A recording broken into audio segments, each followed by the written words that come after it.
Today is October 7th, 2020. My name is Leah Cohen. On behalf of the Crete Military Museum and Library, I'm excited to interview Sergeant Michael Vlamis.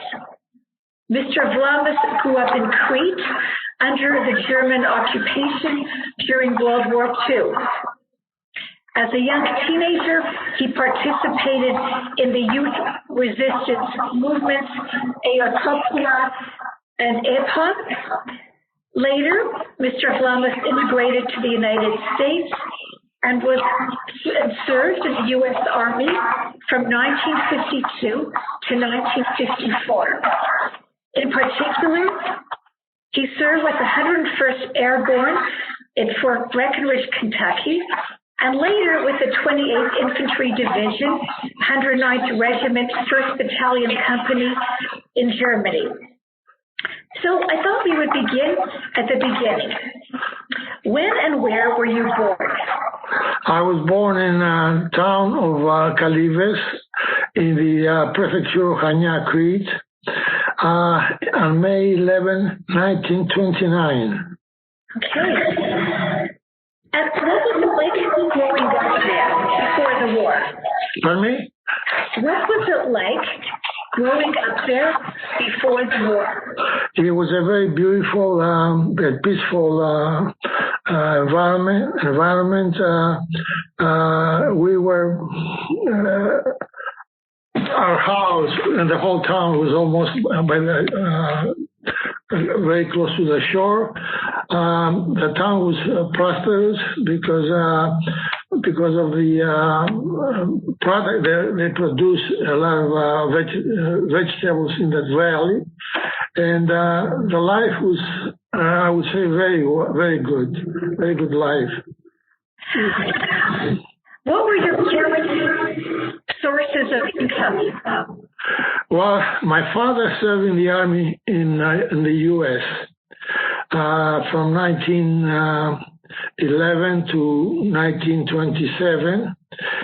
He worked in the gold mines here in Colorado, and also he ventured into the bakery business in the Price, Utah. He also became served in the army, and he was discharged in 1918. But he did not serve overseas because the war. By that time, the war was over.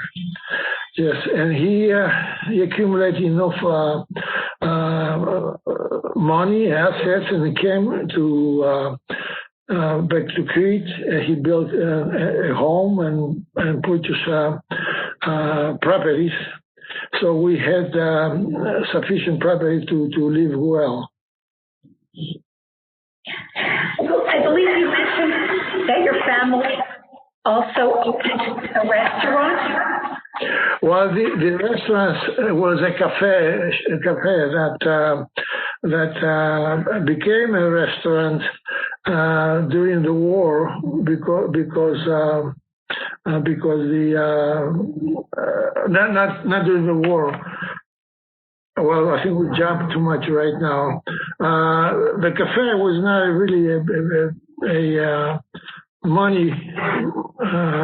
It was not a good property, but it was just to spend his time, with friends. Yeah. The main source of income was the olive oil and wines and grains. We had sufficient productions to live well. Yeah. How many brothers and sisters did you have? I have 3 sisters and 1 brother.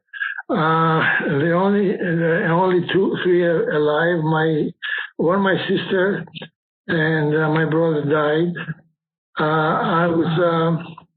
My older sister is 96 years old.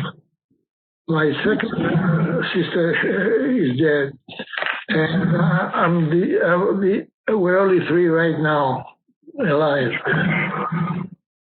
Yeah. You wrote in your book that a defining moment in Greek history was the dictatorship of General Vlamis in April 1936. Did that have an effect on you and your lives in Kalyves? I'm sorry, I didn't get what you said. Oh, you mentioned the dictatorship. Oh yes, dictatorship was in 1936. Well, actually, yeah, in 1936 in March, there was elections, and the prime minister who was elected was Metaxas. However, because of the turmoil between the parties, especially the communists, Metaxas dissolved the parliament, and he became a dictator on August 4, 1936. And he was a very strong dictator. He jailed all his opponents. However, he never executed anybody, but all his opponents were jailed, and nobody dared to oppose his policies. In my estimation, he forced the country to go back to work, and he helped he helped the industry, and also the industry especially, and he made an agreement with Germany and export the fruit, citrus fruit. And our town prospered from this because of they produced a large amounts of citrus, and was exported to Germany. It had a lot of people working to preserve this fruit and put it in wooden barrels, and then the traders, German traders, used to come to Kalyves, and they were loaded with fruit. And however, that did not last because the situation in Europe. When the war broke out in Europe, all this prosperity stopped, and consequently it was unemployment, and was unemployment, and things like that. Yeah. You wrote about April 15th, 1940. You called it the Greek Pearl Harbor, when the Italian submarines torpedoed a Greek cruiser unprovoked. Would you like to talk about that? Of course.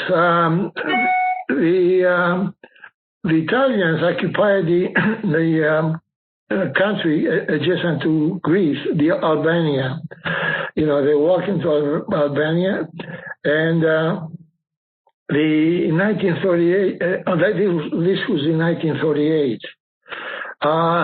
They didn't come into Greece. However, they were always trying to, I guess, Mussolini trying to show Hitler that he's also equivalent to in conquest, and they provoked the war.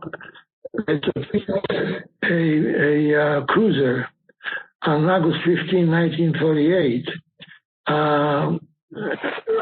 in the island of Tinos. Tinos is an island that they venerate. People venerate on August 15. And that day, he torpedoed. So there was a recall to the army, all veterans, not full recall, just partial recall. They didn't want to give Mussolini any excuse to attack Greece. You mentioned that two of your cousins had fought with the Cretan Infantry Division in Albania. Do you want to talk about what you knew about them? The Albania War started October 28th, where the Italian forces just invade Greece, and for a week or so they occupy a few towns. However, after by the beginning of November, the Greek general brought the forces from the Bulgarian Greek positions, and they counterattack the Italian forces, and they push them back into Albania. And eventually they had a lot of success. They occupied towns like Gorica, Tepeleni, all Albanian, they have a good success. They push Italian forces back into Albania. That was a general recall of all the veterans, and two of my cousins also participate in this war. One of them is the infantry, the other one was in the Navy.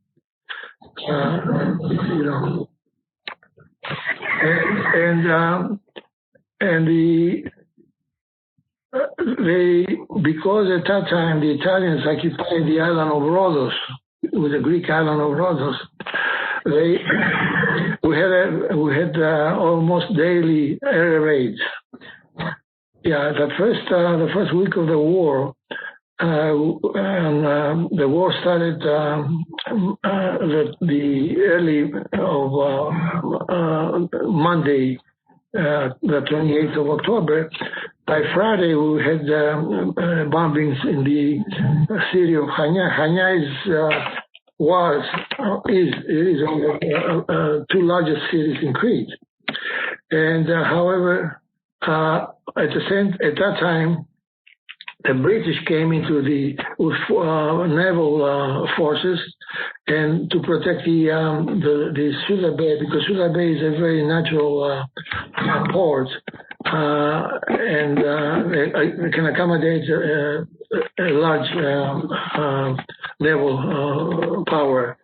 So in addition to that, the British came and they brought a company, no more than a company, and close to my hometown, they built two high caliber cannons to protect the port, because, yes.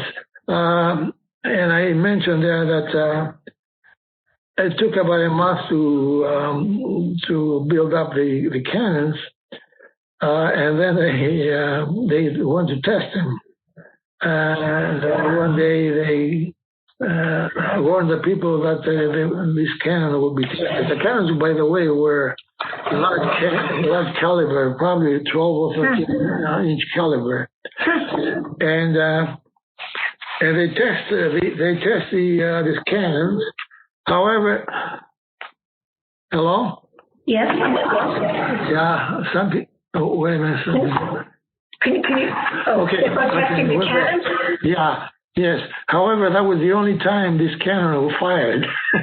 It didn't fire during the war, And then the war lasted about from October until March.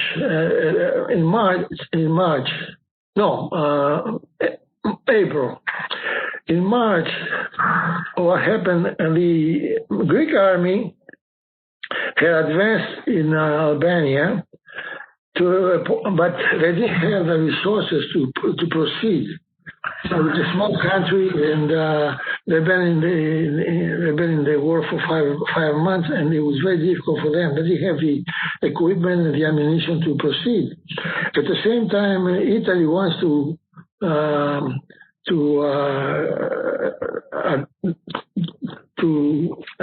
attack the Greek forces, but they didn't have good luck.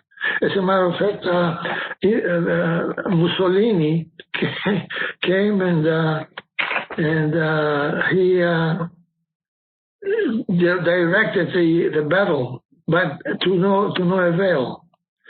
Anyway, at that time, the Churchill realized that Greece needs some help, and he sent 57,000 troops. All those troops were Australians and New Zealanders. Now, to help Greece, when Hitler saw this move, he suspected that the British were going to establish a base in Greece. And this is according to my estimation. That's why he came down to the Balkans. Hitler had no intention of coming to the Balkans. His goal was to attack the Soviet Union, but to save his flank, he came and occupied all the Balkan states, Serbia at the time, Yugoslavia, and Greece. When the Italian-Greek War was going on in Albania, when there were air attacks on Crete, were you concerned that Italy occupied Crete?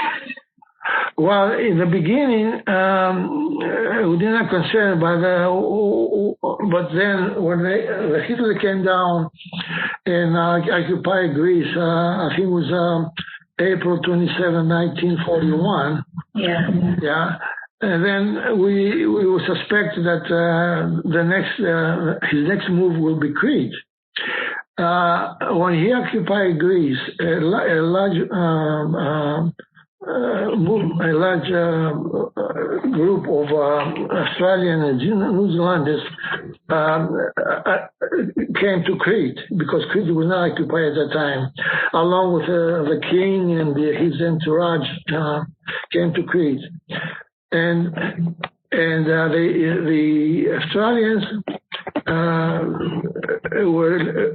were living close all over Crete, but the main concentration was in our town.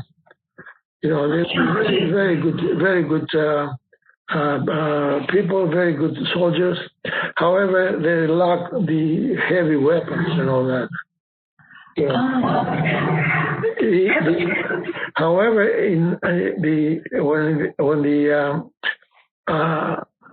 when the Germans attacked Crete, that was in May 1941. The biggest battle was in the airfield, which is about 10 kilometers something from the big city of Panya. Yeah. And then that was the big battle was there. And the people who resisted the invasion, the paratroop invasion, was the British, the Australians, New Zealanders, also the Greek civilians. And there was a very, very, very brutal battle there. The Germans lost about 4,000 dead. The top of the army, you know, they were the cream of the German army. Just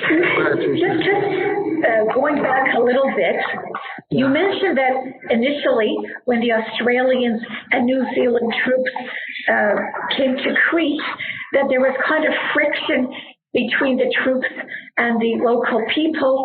And then I think General Freiberg resolved this somehow. Yes, what happened? That happened there. They came to Crete, and of course they were about 10,000 miles from the native land. And there were boys sitting there, and then they were the soldiers became ruthless. There was drinking going on and fights, and they thought they blame actually the population, the Greek population or the Cretan population, for their luck, because we came here 10,000 miles to fight for you, and then Freiberg was a good friend of Churchill, and he was in charge of the entire army of the Australians and New Zealanders. He came to our town because we had a lot of contingent of Australians there, and he put 3 speakers around the town, and he made a speech. He says, you are in a country that really different. Area that is not really part of. It's not the same as Greece. These people are fierce fighters, and they're very good. You welcome this place. Someday you might need their help. And then everything was quiet for a while. However, as I mentioned, there was a black market there that they sell them wines from time to time. And one event which I described, there was a big fight outside our house, where 2 Australians were sitting over there. They were drunk, and every time a person went by, they asked for wine. And then 2 MPs came and attempted to quiet them and take them back, but they were not cooperative. So I remember right now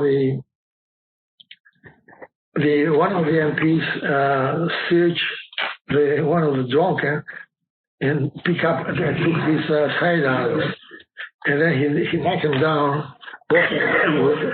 Both of them, and the truck came in and picked them up. Anyway, these are events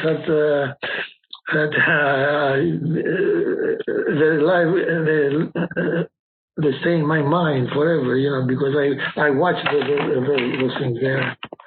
And then, the battle in Crete lasted for 10 days, and then the occupation started, which was really very difficult.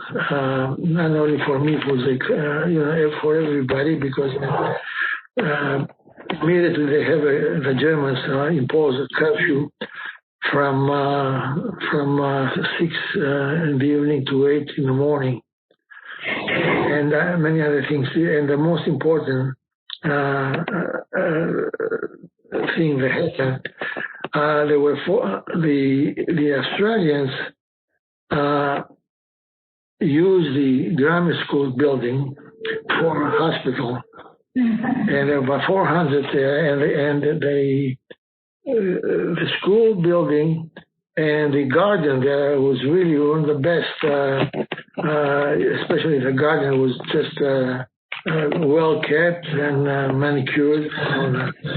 However, that became a cemetery, because all those Australians who lived in the town, in school, most of them were sick. They have doctors with them that the Germans did not bother to, they didn't guard them at all, because they were prisoners, they were sick, so where are they going to go? You know what I mean? Yeah. However, the bad thing that happened, they did not feed them. The Germans did not feed at all these 400 people, and the people took up the responsibility to feed them. And everybody, my father and other people, did the best. And the thing that I remember I put down in my book, I was passing the school one day, and there's a bunch of them came and they begged me for bread. Bread, please, bread. I said, I have no bread. So anyway, I went down the corner, and I back down. I went from the main street to home, and I told my mother of this. And she gave me, we didn't have much bread, but she gave me half loaf, a round bread, half loaf. And I wrapped this in a newspaper, and slowly I went back. I was going back. All of a sudden, they realized I was bringing something. They attacked me like vultures. I mean, they attacked me, fought among themselves. And then my eye caught a black man, and I said, most likely a Maori, sitting on the wall there crying, a big man. And I took a small piece of bread with me, and I went there to give it to them. He had both legs cut from the knee down. And like I mentioned in the book, it shook my, to see such a big, powerful man sitting over there crying. At the same time, an old lady was coming from the other side of the street holding a basket. And I said, he saw the thing. And she asked me, she says, what do you do? He says, I have, you look at the scene, and then she froze. I said, you have any bread? She says, yes, but I'm taking it to my husband in the farm. I said, I said, you have bread? She says, yes. I says, give it to them. Oh, no. She said before that, she says, yeah, Mihaly, that's my name in Greek, Mihaly, what am I going to do? I said, give it to them. She took an entire loaf of bread. At that time, I also took another piece, and I gave it to the rest of them was distributed among the prisoners there. And I took it back to the Maori who was sitting in the wall. Anyway, the people in town were very good to them, to the prisoners. As a matter of fact, some of them came back and married local women. I did not mention that, in the book.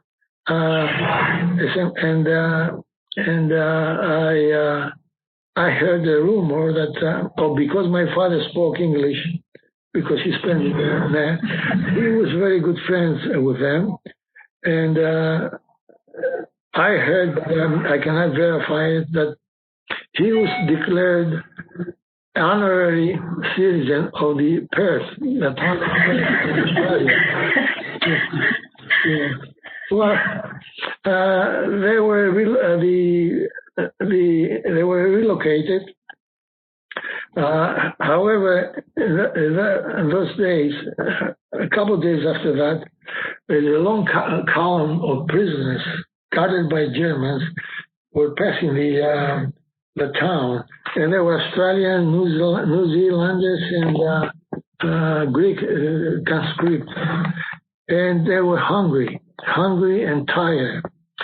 At that time, a lot of people offered them water or cigarettes, and my mother came out with a bucket of water and put it next to the street and a cup for them to drink. And everybody was running there to drink. And the German guard saw the scene, and he, with full speed, he came and kicked the bucket. And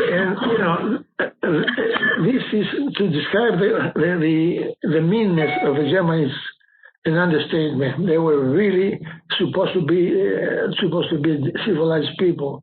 They were not civilized at all. Not civilized at all. After that, the atrocities, executions. Before that, do you want to talk more about the immediate resistance of the Greeks? Come again. I think you mentioned it right away. The Greeks attempted to resist the German occupation. Would you like to elaborate, please? Yes. Well, they were unfortunately there were two parties. You know, there were the right wing and there was the left wing. Now, in our town, in our vicinity, the prefecture of Hainan, most of them were from the left wing. In the area of Irakli, and the largest the largest town, they were held by the British commanders, and the British used to come by submarine on the south side of Crete, disembark and control they didn't control the guerrillas of the Adatis, but they were actually getting information about the movements of Germans, you know, and things like that. You know, there were many constantly fights between the guerrillas and the Germans. And the biggest one was October 1944, where the Germans decided the guerrillas were up in the mountains, you know, and the Germans attempted to attack them. However, because of the terrain, they were not able to bring mechanized armor like tanks or trucks. The Adatis were outnumbered by 4-1 the Germans. However, the Germans had a lot of casualties because the Adatis knew the terrain. Although they didn't have much ammunition, they were hidden behind stones and things like that. And every time, this is information I got from people and friends of mine who were there. Every time there's a shot fired, one German fell down. When they came back after one week of battle, some Germans were really sad because they couldn't achieve what they want. And the information was that they had a casualties, about 600 dead and about 400 wounded. You know, the guerrillas had a total of 10. Wow. 6 dead and 4 wounded. One of the wounded was a friend of mine. He was about 4 years my senior. And he took part, and he was also my classmate. And, he was wounded, and forever after that he could not bend his arm. Yeah, so you know these are. But there were also a lot of battles in other places. There is a big event that happened with the British. I'm going to say when I say British, I mean Australians and New Zealanders, because most of them were New Zealanders. One time, the Germans, by the way, they brought all the provisions they needed from the bay of Suez, close to and they distributed to other places like Irakli, which is about 120 kilometers. Now, every Thursday there was a column of trucks loaded with provisions to go to Irakli. The guerrillas, they come up with a trick, and each truck was about 100 feet by one block from each other, in line. When they revised a plan, And when they had a big turn, and when they make the turn, the driver in the front or the driver in the back, they couldn't see each other. So what happened? The guerrillas with the British, and this is with the British also. Once one of the trucks passed, the last one, they came with their own truck, but instead,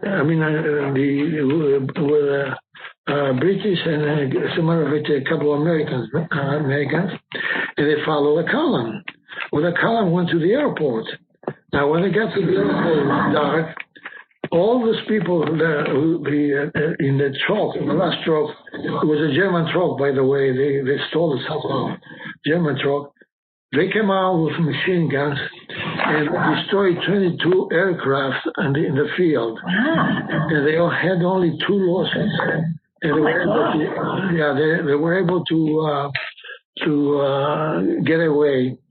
For that act, the Germans executed 50 prominent people from the town of Heraklion. Yeah. So this is one of the guerrillas help him. Fight him, but it was not consistent. It was just hit and run because they didn't have the power. Yeah. So then the big atrocities that happened was by the way, the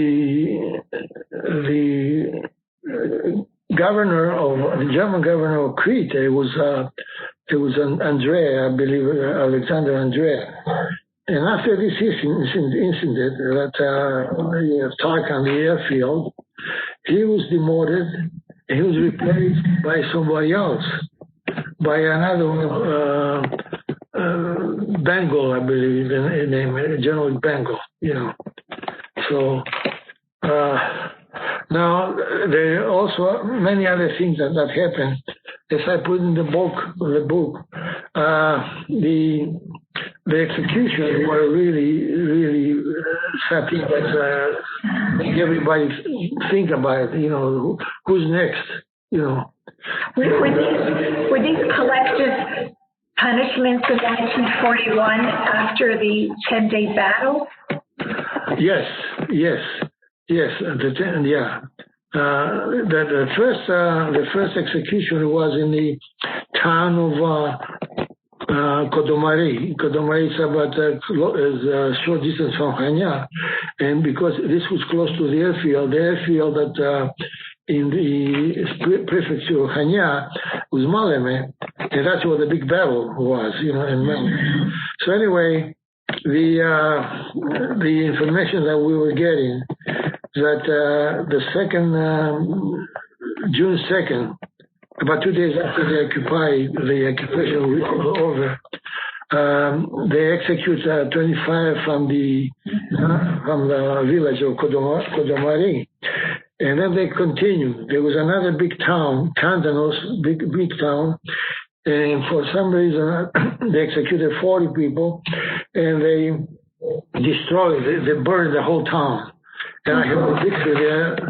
They put a sign in Greek and in English, and in German. It says because a civilian fought, the Kandanos was destroyed. And then farther down, they killed 182. Now, one thing that I didn't put down is the German heavyweight champion Max Melling, who was knocked down by Joy Lewis in 1938. He took part. He was with the paratroops. He jumped in the town of Rethymno, which is about 30 miles from my hometown. And for that reason, the information was that they executed about 25 because he was wounded.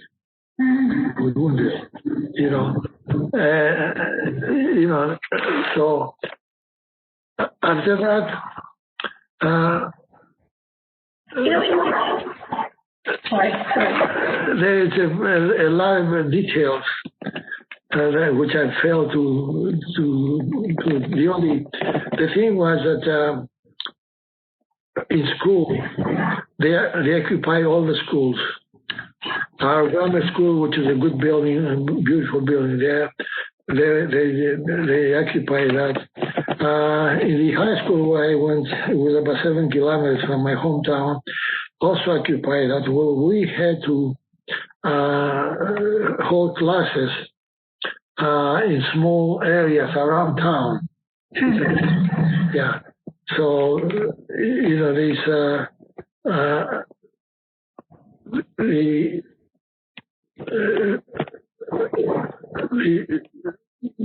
I think, well,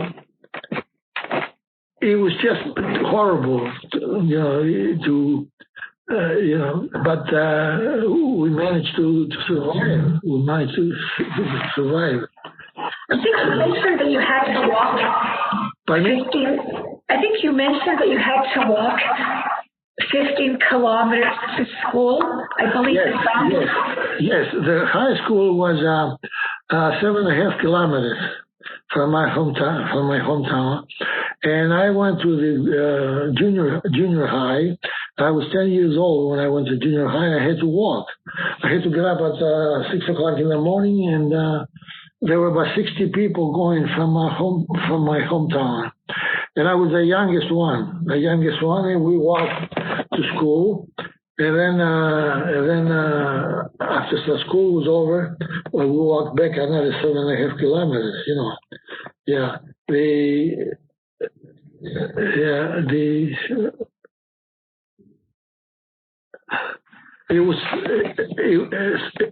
In winter time it was very bad.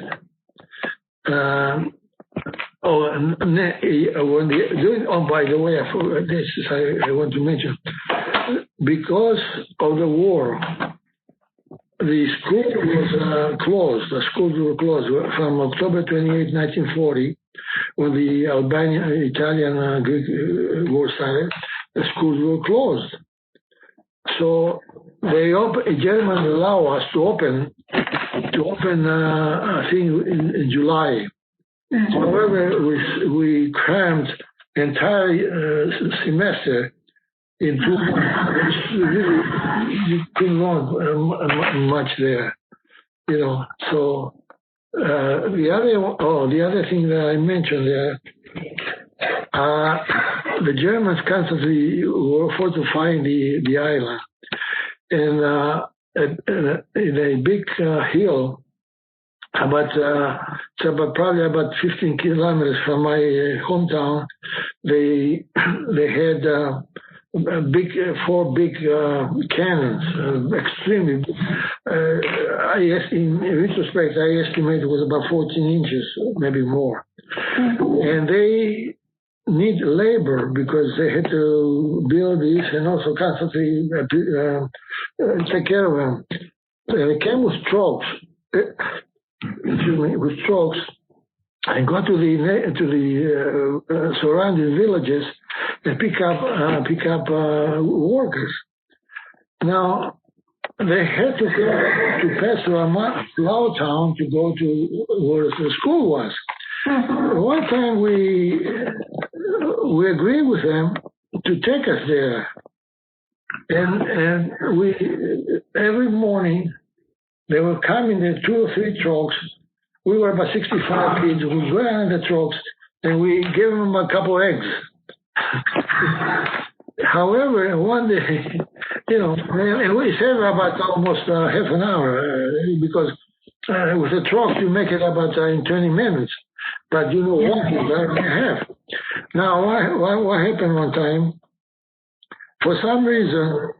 By the way, we were walking, men and boys and girls together, walk to school.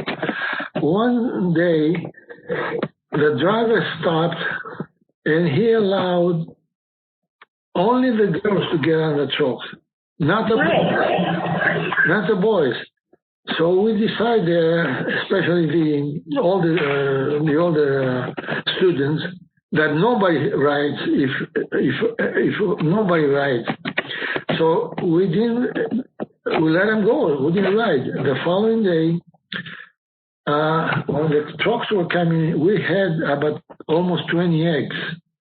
And in a flash of the light at night, we showed the eggs, and he stopped so fast, he burned the tires.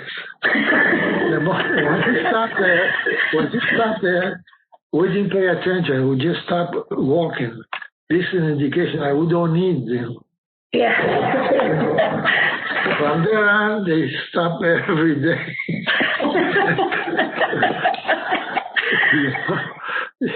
Yeah, there are many events I didn't cover because I didn't want to go to more details. Something that's maybe hard for someone who wasn't there to understand was that were some of the ordinary German soldiers friendly, like the guys driving the trucks? Were they friendly to the youngsters? They in our town is far away from the mountains, and all the guerrillas will walking up in the mountains. So we didn't have any fights, brawls with the Germans. Although we're still under, I mentioned that they took my father and my mother to jail one time because my father just. Oh, by the way, another event, very beautiful event.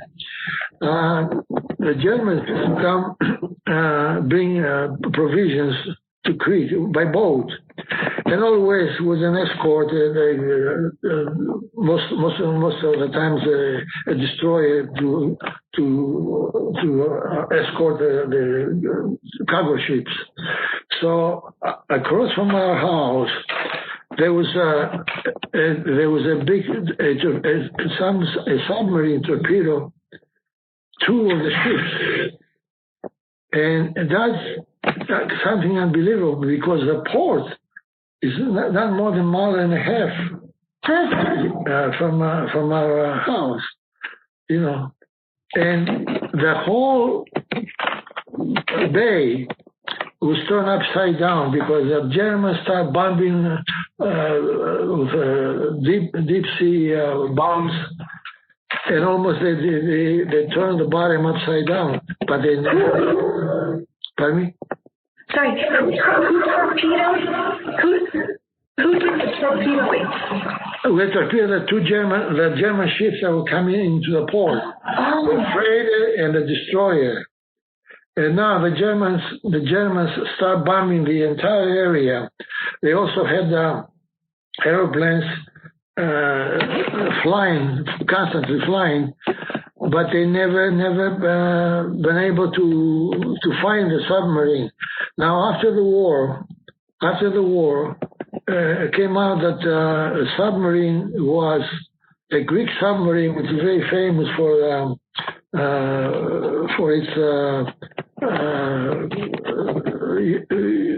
very famous submarine. That it was the submarine that torpedoed the two boats. So another thing, the British used to come during the night and drop deep sea bombs, torpedoes, mines. The Germans had a method which was unique. And heavy aircraft with a circle, like a circle around from the wings to the fuselage, go over the city. And if they said I was a magnet, and if the mine over there, the mine exploded. It's something unbelievable, This is, it's almost daily event, So the Italians, to go back now, the Italians used to bomb,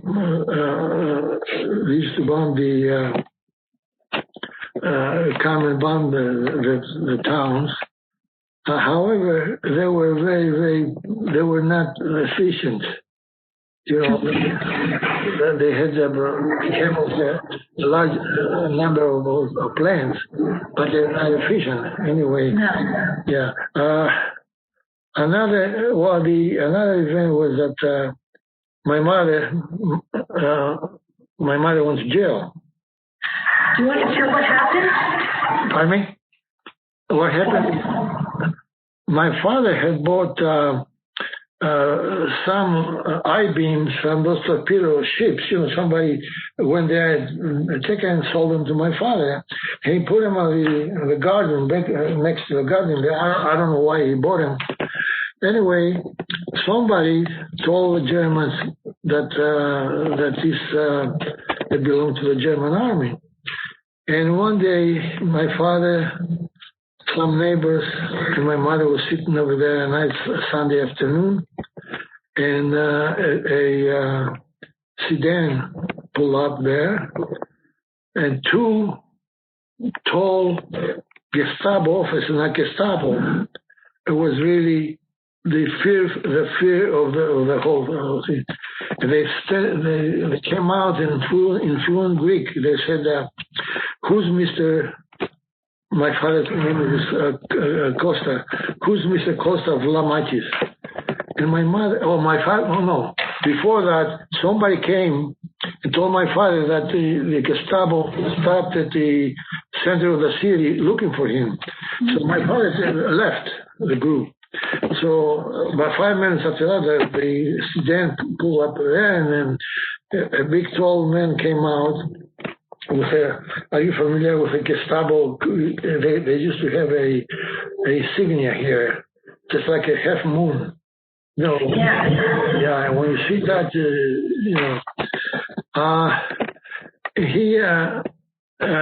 he says, "Who's Constantino Vlamis?" My mother said, "I don't know. He's my husband, but he's not here. Where is he?" My mother said, "Well, he left the town. He's in a different town. When he's coming back?" And he says, "He's coming back tomorrow." And the officer said, "Well, then you come with us." And my mother tried to find some excuses. She says, "But I can't. I have my feet are hurting. I'm walking with loafers." And he says, "Well, the jail does not need shoes." And then she says, "Well, but I have a kid, my brother, who was about 7 years old, and he's sick." And he turns around, he looks at the lady, says, "This lady is going to take care of the kid." Anyway, they took my mother, two people sitting in the middle of the center seat of the sedan, and two Gestapo officers one on each side, took her to jail. Well, the following day, my father surrendered, and my mother was released. But I had to go every day to bring him food and clothes. They allowed me to do that, you know. Yeah. Well, they investigate. What they asked him what happened, and he said, "Well, I purchased those because I thought they were commercial." And eventually, after interrogation, or weekly interrogation, they let him go. You know. But the most significant event was in June 8, 1948. The Germans had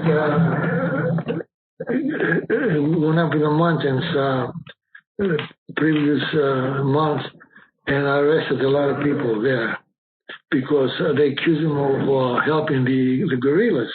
Yeah. But June 8, they put all the Italian prisoners. By the way, all the Italians had occupied in Crete one prefecture, the prefecture of the last prefecture in Crete.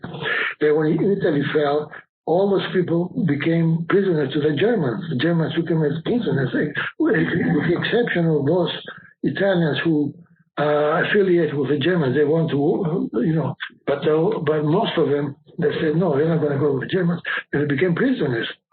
Well, unfortunately, one day, June 8, 1944, they have all the Italian prisoners, Greek prisoners, and also the entire Jewish community from Tauhania, called, I think it was 265. They put them in a boat, and that boat, they took him to the mainland. They were taken to the mainland. My little brother, that night, was poisoned or something, and we had a doctor. He gave him intravenous, and we saw a tremendous flush deep into the sea, tremendous flush, and followed by a big sound. Well, we don't know what it was. The following day, a couple of days, I'll go further. Within a week, the most dreadful thing you can see, corpses were coming out, and none of them was with a German uniform. Because I really buried, not more by myself, me and my friends. I was 15 years old, and we dug graves in the sand and buried them there. And after the war, it was a message from the British Naval headquarters. He says that on June 8th, a British submarine torpedo the ship Kalyves. Now, excuse me, let me ask you a question. Do you relate it to Korn? There's a gentleman named Korn, and he was born in Greece, and he's here in Chicago. He's written a lot about Jewish history, and I told him about his incident. He says, yes, I know about Tanais. Tanais was the name of the ship. The submarine was a British submarine. It was a Dolphin, I believe, or something like that. Yeah. And this is, I don't know what happened to the corpse after I left. Probably they were exhumed and went on to someplace else. I didn't know about it until I read your book, but then when I looked it up on Google, I saw that there was a child who was born in Hania and was hidden with Christians in the Greek mainland, and that more recently there was a ceremony remembering the victims. I'll send you the links. Okay. Yeah. And then, of course, the ending was the Germans destroyed the heavy cannons. They gathered up on a hill, and they packed it with dynamite, and they lit the fuse, and they pushed them down the ravine, and they explode. Instead of taking them back to with them. Yeah.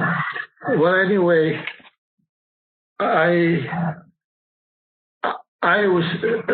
we rushed to claim the cannon because the tires were from rubber. It was good for shoe soles. I was the first one, and I had my eyes in the last one close to the shore, so I can put it in a small boat and take it home. However, I fell down about 10 feet and I broke my tailbone. And I missed, I didn't pick up any loot there. However, I went probably in the main street up in the hill. The Germans were rushing to get on the trucks and go. At the same time, there was a fire on the opposite. The German positions on the hill, and they started shooting there. Well, at first I was walking and watching, and I was not in danger because there's a big hill in front of the street. A German looked at me and he started swearing in English. He takes the rifle, he points it at me, and he shot me. Fortunately, it didn't hit me. And I went down to a different ravine. And I said to stay in a church. I stayed there inside the church for a couple of hours. Then I got outside, everything was quiet. And I took the shoreline, go back to my home. And when I got home, every German was gone. So we were free.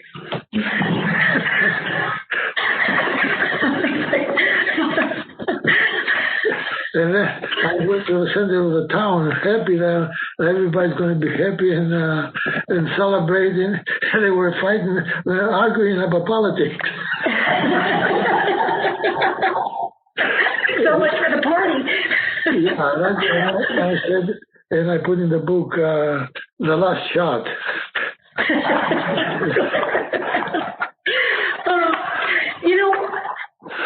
One thing you wrote about, and especially as a child, as a teenager, were the pangs of hunger. I think especially in late 41, 42.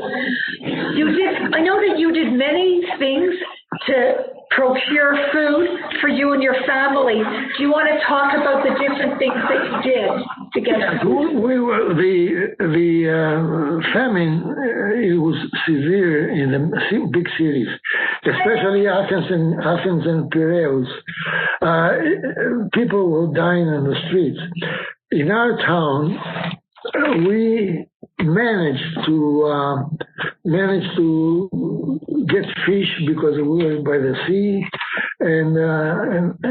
but many families were really hungry, and they used to talk in the cafes. What did you have today? He says the main diet was dandelions because they were plain dandelions without oil.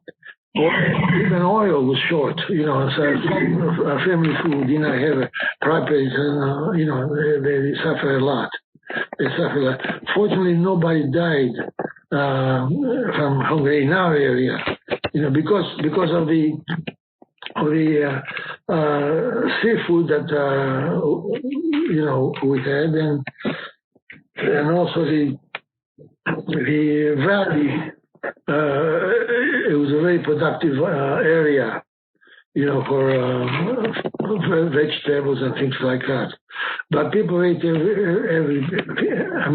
like I said, at times, we have 42, 43, at times we were without food at night, it was tough. And some other, he also mentioned about a friend of mine in school that he was shaking because of the frostbite and hungry, and he survived. We didn't expect him. Nobody expected him to survive. He was younger than I was. But I met him in 1994. I went there and I was swimming, and the gentleman said to me, "Michael, how are you?" I said, "I'm sorry, but I don't know. He said, "I'm John." It's really unbelievable.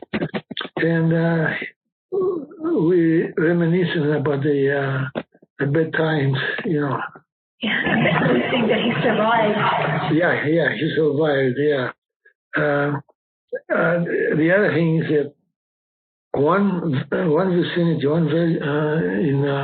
in Crete, in the prefecture of Heraklion, there is a place called Messara, which is a highly productive grain. And of course, apparently the Germans did not venture in that area. And they produced, in 1943, in the beginning of 44, they produced a lot of grain.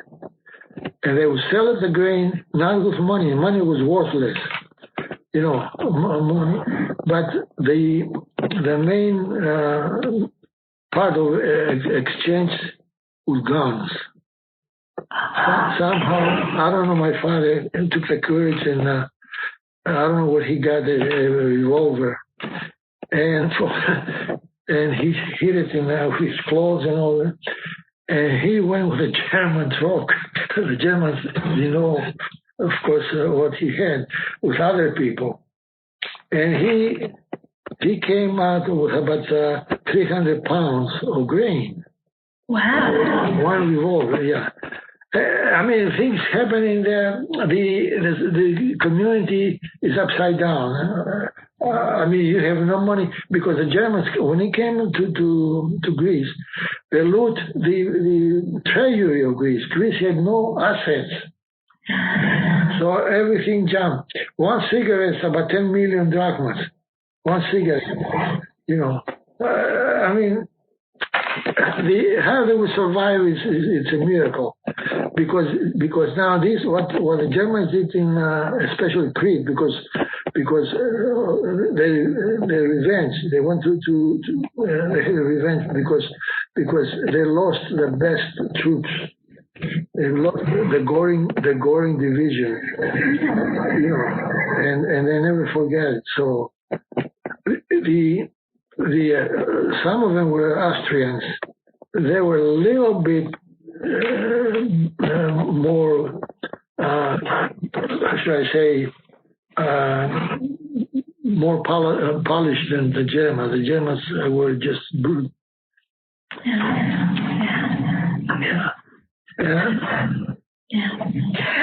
You also, I believe, had written that the Germans had taken over some of the agricultural lands to grow potatoes for their own purposes. Yeah. Yes, there's a good area about 5 kilometers from the town that the Germans confiscate, and they start raising vegetables, especially potatoes.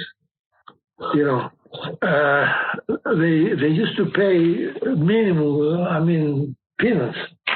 But what happened, whoever wants to volunteer to work, he had to walk to the hole, make the hole and put the potatoes there. So there was groups, one man and one woman. And the man would dig the hole, and the woman would drop 2 potatoes there. And the guy who with a hole would pick up one, put it in his pocket. Now the woman stand between the man and the German guard. Wow. Yeah. So eventually, and you see, the funny thing was that every 15, 20 minutes, everybody go to the river, pretending that he's going to. Well, then they used to hide the potatoes. At night, almost everybody got a sack of potatoes to take home. Wow. Yeah. You had to do everything, pass everything to survive. I learned how to. One of the things that happened because of our lack of cleanness and all that, we develop boils and things like that, and how to treat yourself. I learned from the British, from the doctors in the hospital. I mean, in the school hospital, how to yeah. Was there any medical care available? No, it was not.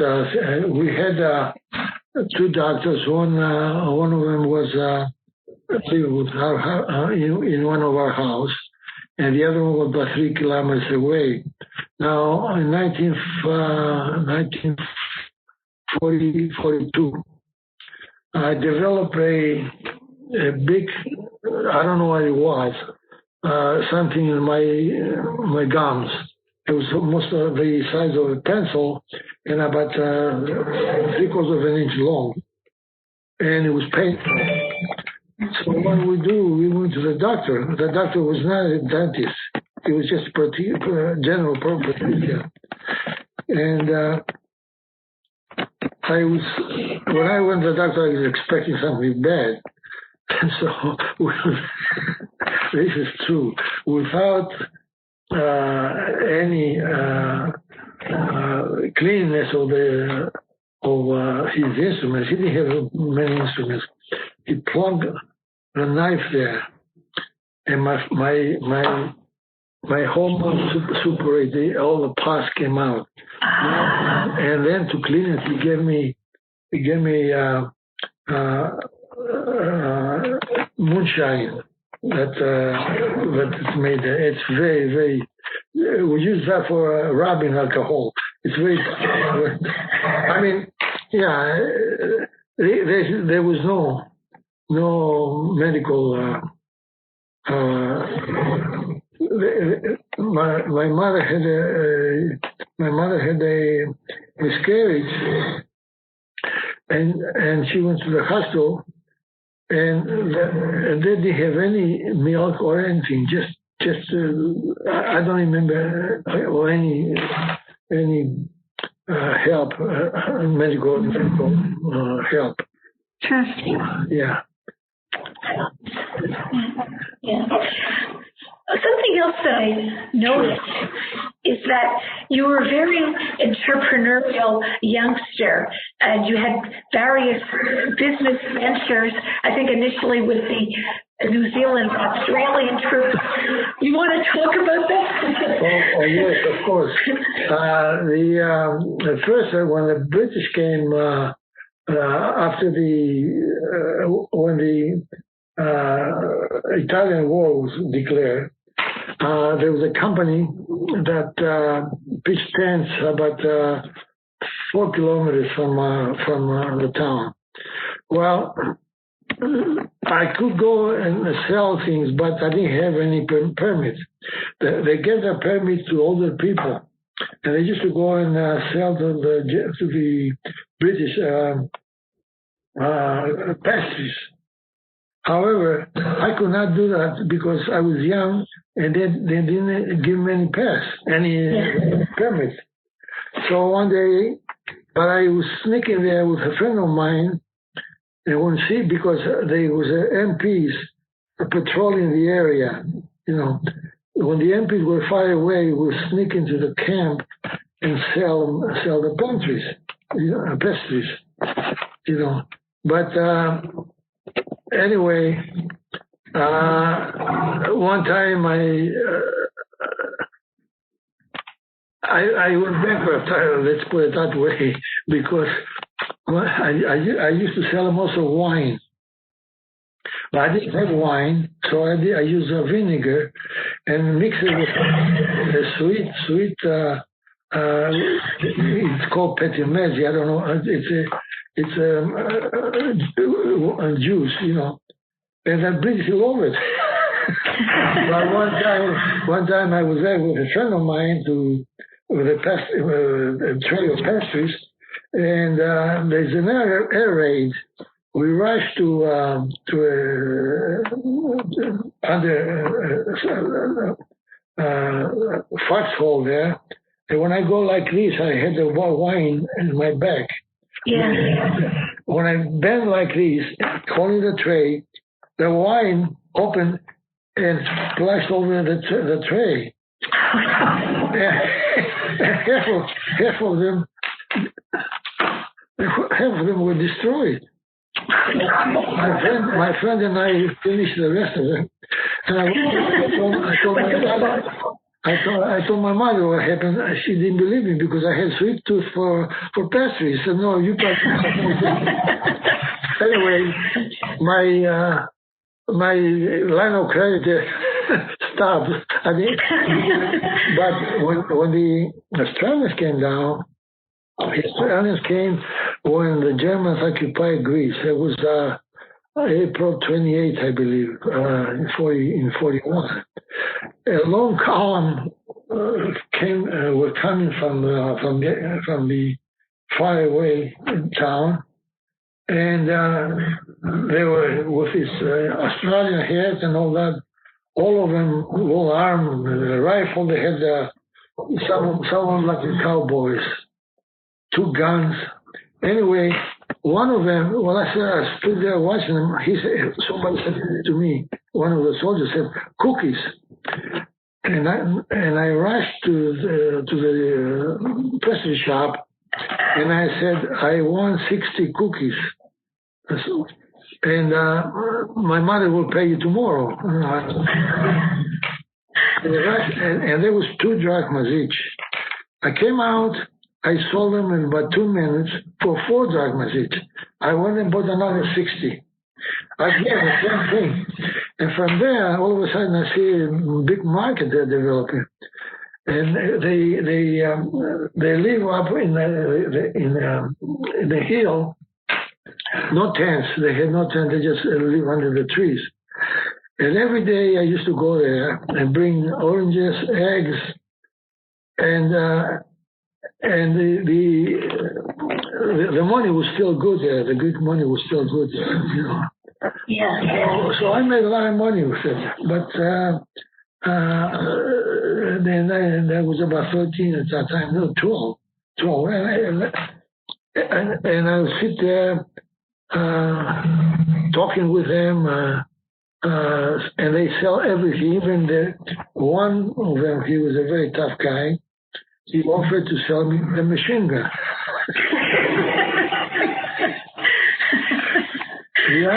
Another one had a handful of jewelries. I don't know where they got the jewelry. Nobody could, you know. I mean, they knew that the danger was imminent, so they didn't care about.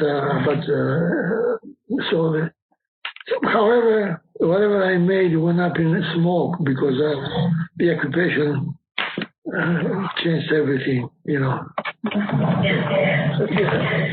Yeah. Something else that you talked about, and maybe you could talk about now, is where your family went into hiding in caves during the Battle of Crete over the 10-day period. Yes. What happened? I said earlier that when the Germans occupied Crete, Greece, the mainland,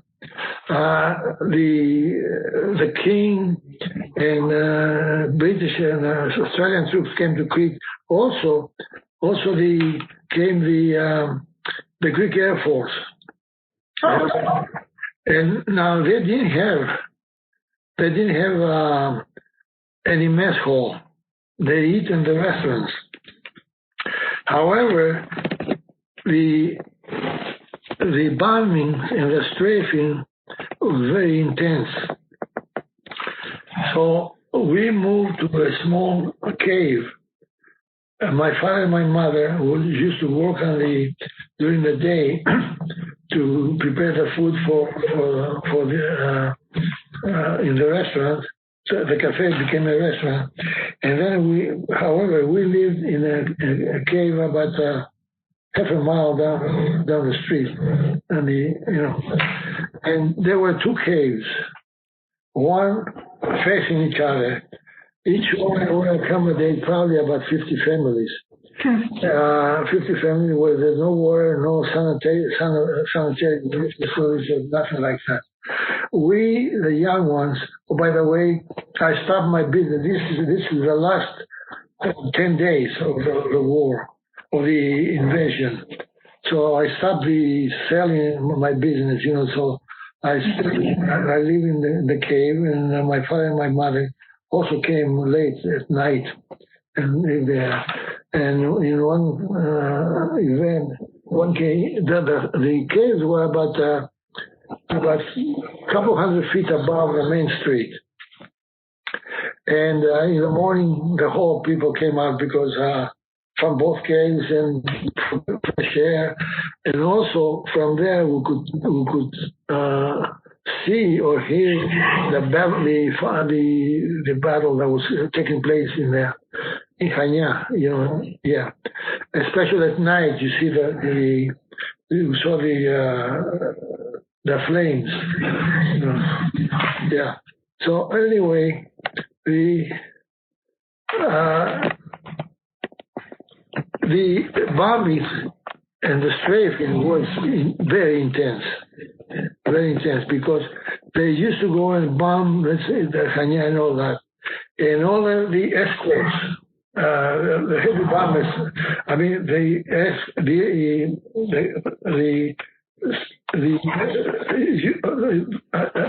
plane that escort the bombers, they strafe everything that moved in the street. You couldn't be outside you're taking a risk. Anyway, so we stayed in this cave for a while, but then all the hostilities increased, and we moved from there to a small town about 7 kilometers away, and so small. There's only four houses among the trees. It was well camouflaged. And one day, my father left in the morning to go down to home to get some food. On the way back, he unloaded the food from the mare, and there was a big tree. Oh, by the way, the place where we stayed was just a single room. It was a dirt floor, and only one door. But in a small yard there was a big tree. Well, my father brought the food inside. He went back to take the mare to the pasture. At the time, the strafing was so severe. For 4 hours, we didn't know if he was dead or alive. It's about 10 feet from the door. He couldn't get in. I mean, it's unbelievable. And we didn't know why. Why? Not only that, now that the strafing they used to throw hand grenades. We were fortunate that we didn't get hurt. Anyway, after the strafing in the evening subsided, an old man came over there crying. I said, "What's going on?" He says, "They used to chase me. They chased me around the trees." Oh my God! I mean, not with the planes. Yeah. They were flying tree top. They were flying. Oh my God! And then from there we left again. And we went to a big. We decided that we don't have enough protection because it wouldn't, before a bomb would blow us up. So we went to another cave, a very strong cave, and that cave is facing the shoreline. In the shoreline, there were two phases that they were bombed. Well, as we were getting that night, we were getting to this big cave, this new cave. It was full. A big explosion happened from the phases, so strong that I felt I felt somebody push me in the pressure of the air. Anyway, that was very safe from bombing, unless you have a bomb in the opening. And the opening is protected with trees and all that. Sorry, go on. Well, all of a sudden we see 3 armed men coming towards the cave, and everybody thought they were Germans. With the kids, we found a hole at the end of the cave, and we crawled into that hole. No adult man could crawl there. So we got in the little area over there and we hugged each other. And in my mind, I was thinking, it's funny, but I was thinking, whether if they cut my neck, am I going to feel the cold knife? Now, somebody might think that's stupid. No, because in Crete, the history of Crete is that under the Turks there were a lot of things like that. Anyway, it happened to be Australians that they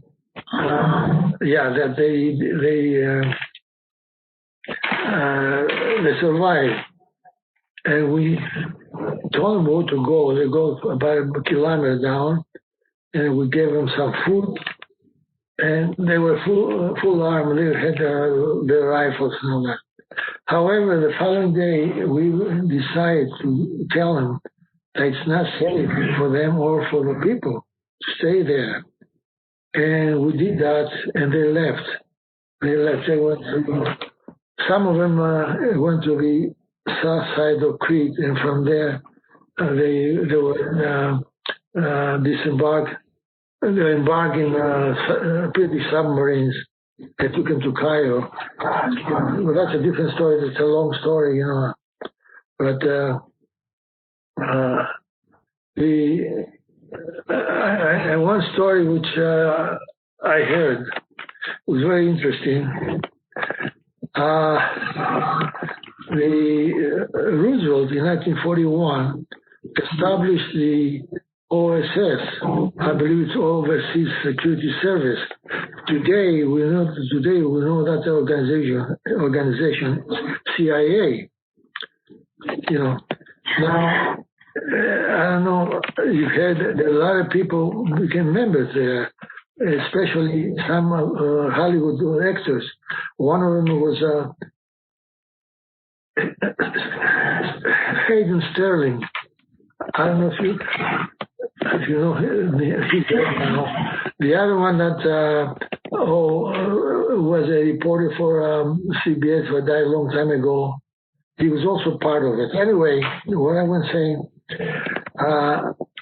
when Italy was the Allies occupying Italy, not the whole Italy, the half of Italy, they start training people as spies and put them in the occupied countries like Greece, Serbia, and all that, get information about the move about the Germans. Well, there are two officers, both of them Greek, who took the training. And after the training, they told him, he says, "You're going to Greece." They said, "No, we're not going to Greece. We don't want to go to Greece. We'll go to Crete." Because all their families were from Crete. They were Americans. They were Greek Americans. North Americans, yeah. Yeah, we'll go to Crete.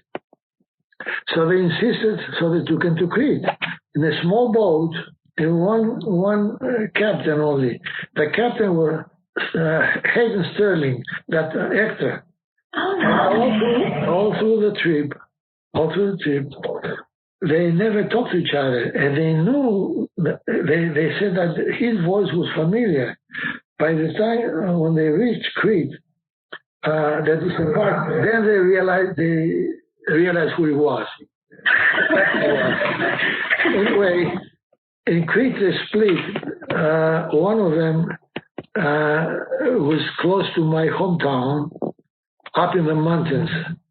He purchased some half a dozen sheep, and at night lived in a cave. At night, he used to see from that high area, he could see the movements of the Germans, the naval movements and everything else from far away. And every night we'll send his message to Cairo. Wow. Now, one day, he decided to go to the village. And when he entered the village, there was a white house and an old lady. And there was a dog attacked him, but when he came close to him, the dog stopped. And the old lady says, "Who are you?" He says, "I'm Jim, the shepherd." He said, He said, do you have anything for me to eat? I'll pay you. She was very suspicious.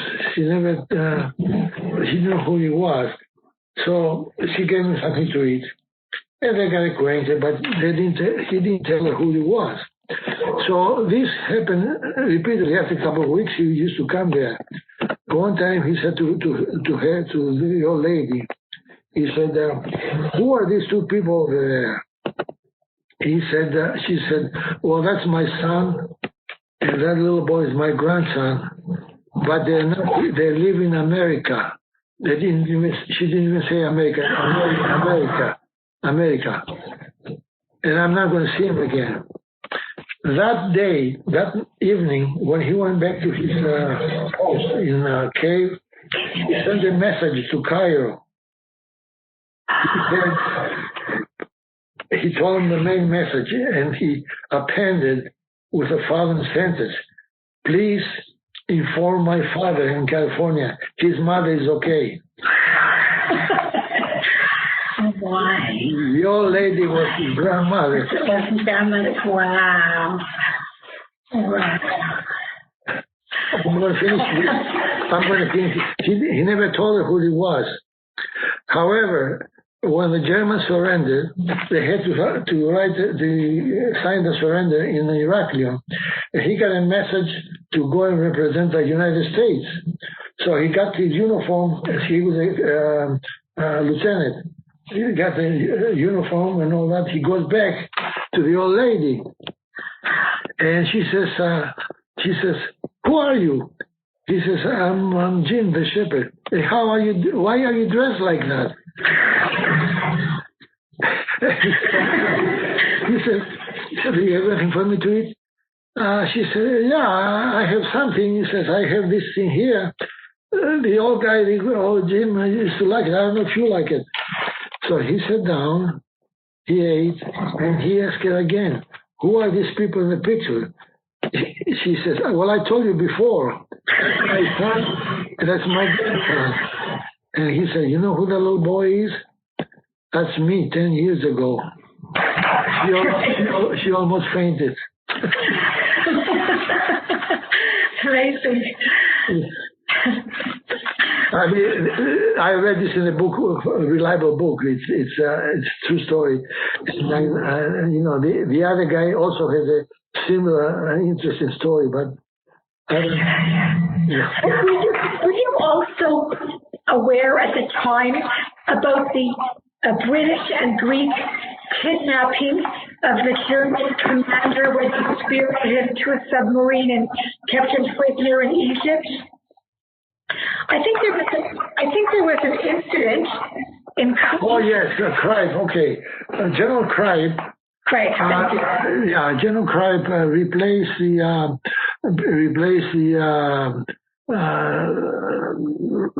forgot his name. I remember the name. Anyway, there were British agents that used to come to Crete many times to see the movements of the Germans and all that. Well, Lee Fermer, a very famous British agent, and another one, Stanley Morse, they were sitting in Cairo drinking. Both of them had been to Crete with gorillas for many, many times. So they agreed, they were drinking there, so they said one to another, they said, "Why don't we go kidnap the German general?" And he said, they were saying just a joke. So they proposed here to the Dumadin. Dumadin was in charge, and they agreed. So they made a plan how to do it. So anyway, they communicated with some of the Greeks that they knew well. So they're supposed to jump the parachute in I believe it was in March. They had bad luck. Finally, the parachute in April. Well, now General Cripe was living, his headquarters was in Heraklion. However, his living quarters was in a small town about 10 kilometers away called Arhanes. Every night he used to go exactly the same time with the chauffeur and limousine to his residence. Well, now the thing was they planned to have one guy about a kilometer away to somehow to inform them that the car is coming. Cripe's car is coming. So they were dressed in German uniforms. So when the car approached them, one of the guys in civilian lay down the street, and the car stopped. The chauffeur came out. They jumped from the sides. They hit him with the revolver, and they took the German in the back. They told the German, the general, that you sit still or you're gonna die. So now they pulled as a matter of fact, they killed the driver accidentally anyway. They pulled him on the side there. They got into the car, and two people in the back with German uniforms was holding the general down, and two in the front. Two in the front was Lee Moss, and next to it was Lee Fermer. I'm going to tell you his story after we finish this. And they went back to Heraklion. Heraklion was crowded because the Germans were coming out from a cinema, and they had to slow down. And they passed 22 posts. And nobody stopped them. Every time they see the car, the Germans salute because they see the general's car. They recognize it. In the last one, it's a post. The post came in, the soldier came in, they're looking for the car, looking inside the car. But before he reached there, Lee Fermer, who's fluent in German, he said, don't you recognize this is the government, the general's car? He saluted and they let him go. They passed 22 posts. Well, now, they took him to some area where they disposed of the car and they put a note inside. Say this was done by British commandos. The Greek population had no part into this. In case the Germans found the car. Anyway, it took them 19 days, and the Germans went crazy with airplanes, squads looking for the general. They didn't find him. They disembarked in a British speedboat, and they left for Egypt. Wow. Now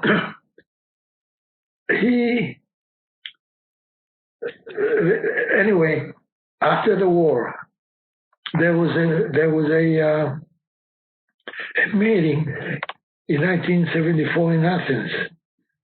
And they had Lee Fermer, General Cripe in civilian, and the people who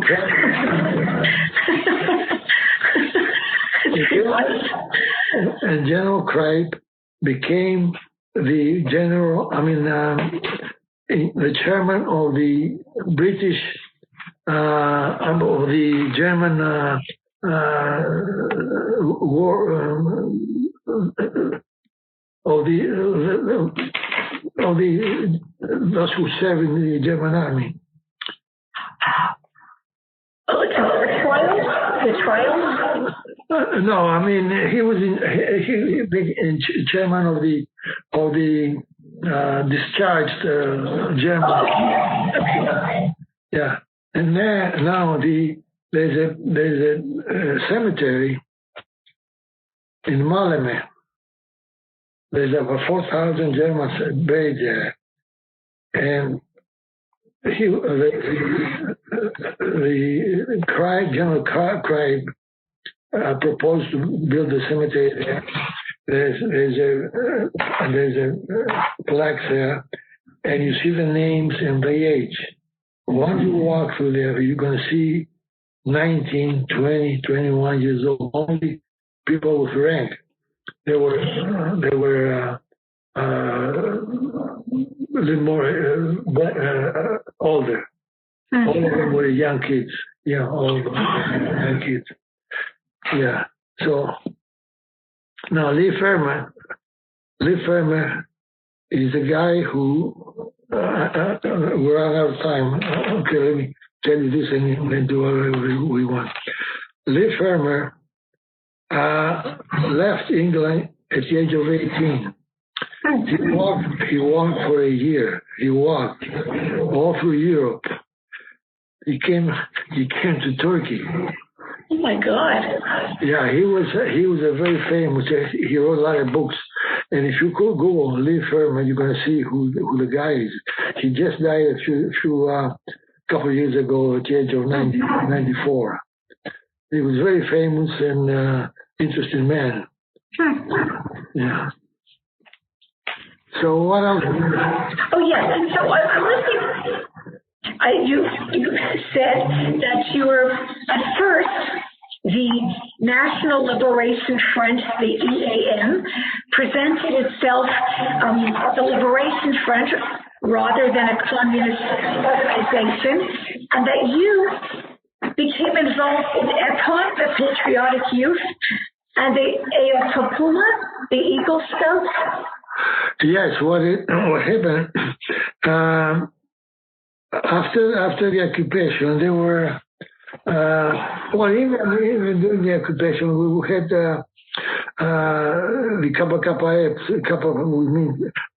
communist group of Greece. Now I am an umbrella. Yeah. Of many people who want to fight against the Germans. You know what I mean? However, the communists were controlling this, and in the beginning people didn't realize it, and a lot of people became a part of this just to fight the Germans, in different ways. So, I'm not the only one. There are a lot of people who were fooled at the time. What activities did you do? What were you assigned to do? Well, mostly I was assigned to indoctrinate the people to come with this organization. The only thing that we did was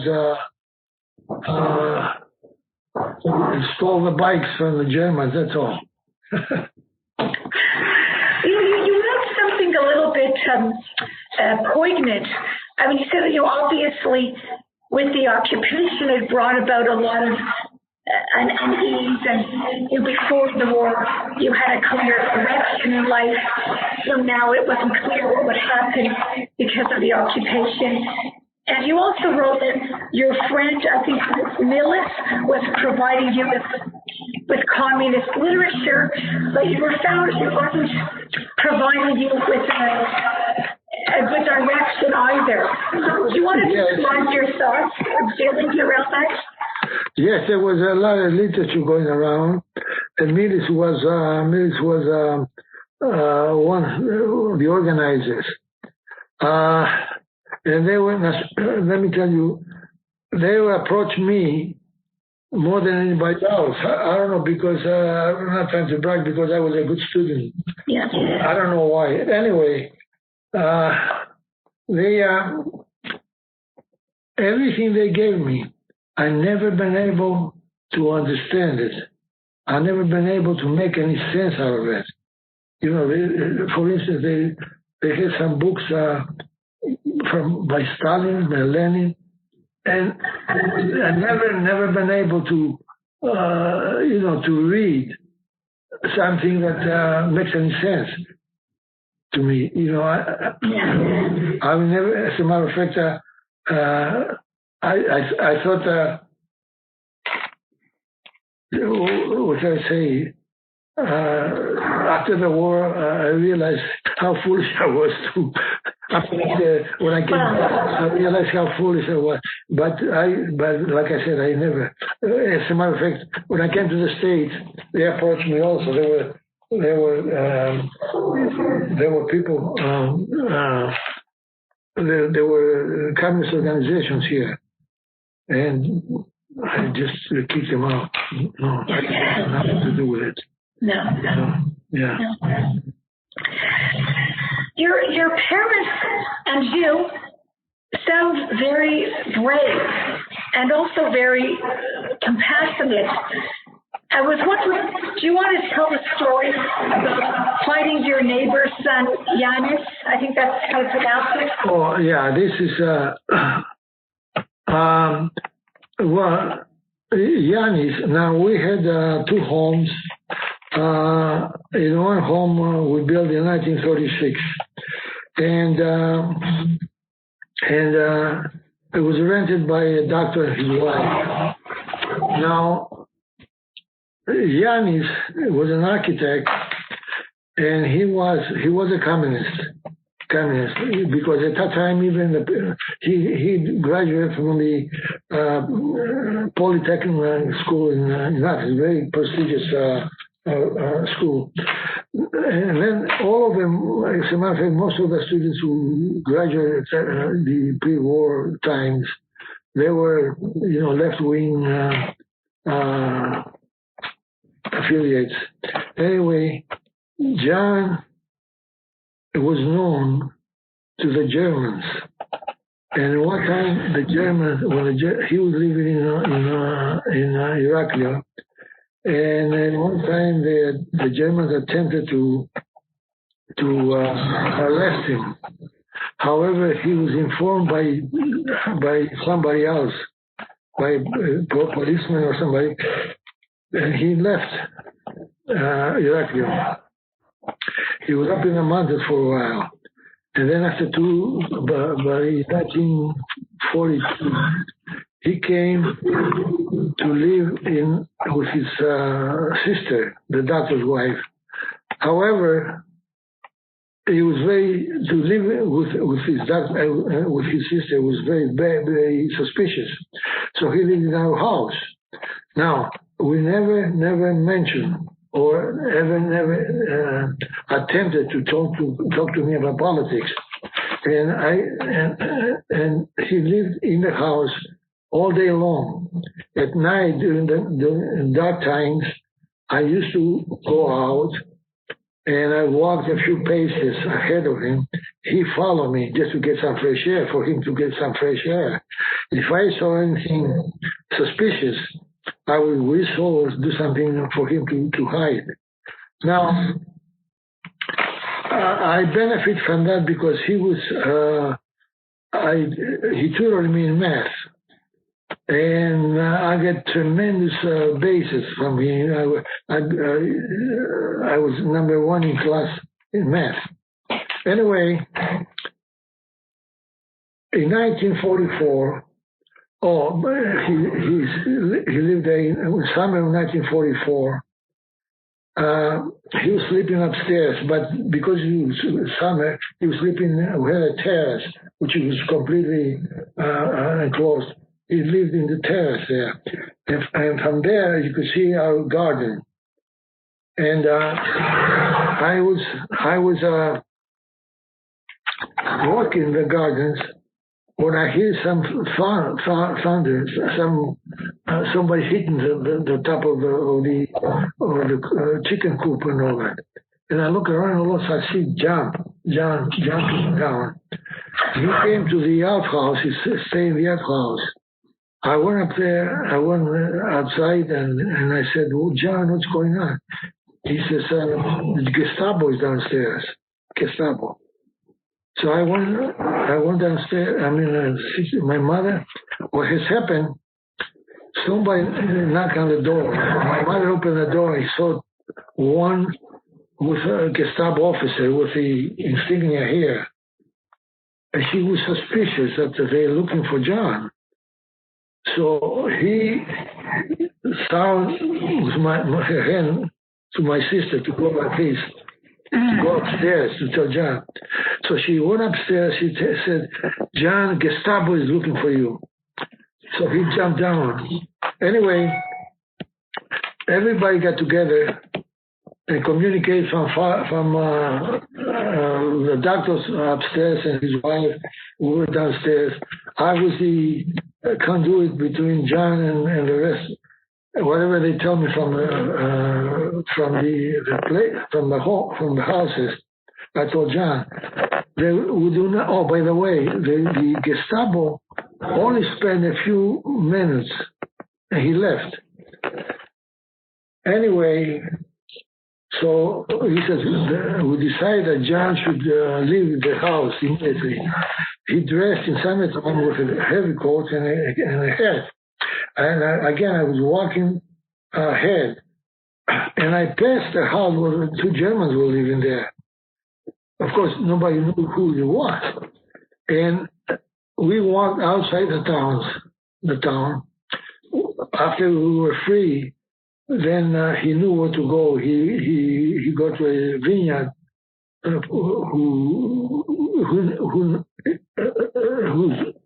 the owner was a good friend of John. And he escaped. So, he never came back. He came back. And the funny thing was that after the war, the Greek government prosecuted most of the communists, but not John. He was a prominent citizen of the town, a good business, architectural business, and he worked out for him. Yeah. I think you mentioned that at some point in 1944, you decided to go to the more prestigious high school. Oh yes. This was the middle education in Greece. It was 6 years of grammar school, 6 years of high school. Now, however, after the fourth grade in high school, you had the option to go to what they call Lyceum, which was practical sciences, to prepare you for engineering schools. So I went to the last two grades. Went to what we call practical, And then when I came here, after I came out from the army, I went to the University of Illinois. And I got my degree from the IIT, electrical engineering. So. Do you want to? We only have a few minutes left. Maybe we can continue another time. But I'm wondering if you would like to describe the German, surrender of the Greek mainland and then the withdrawal from Crete. The German, what did you say? The surrender? The surrender of the mainland, and then I think later was the surrender from Crete, right? The surrender of the Germans, it came to, they did not surrender to the Greeks because they did not trust they would be safe with the Greeks. So they surrendered to the British. British had the office in Chania. Yeah, the office in Chania. Now, when they surrender, I don't know anything beyond that. What happened, or one of them.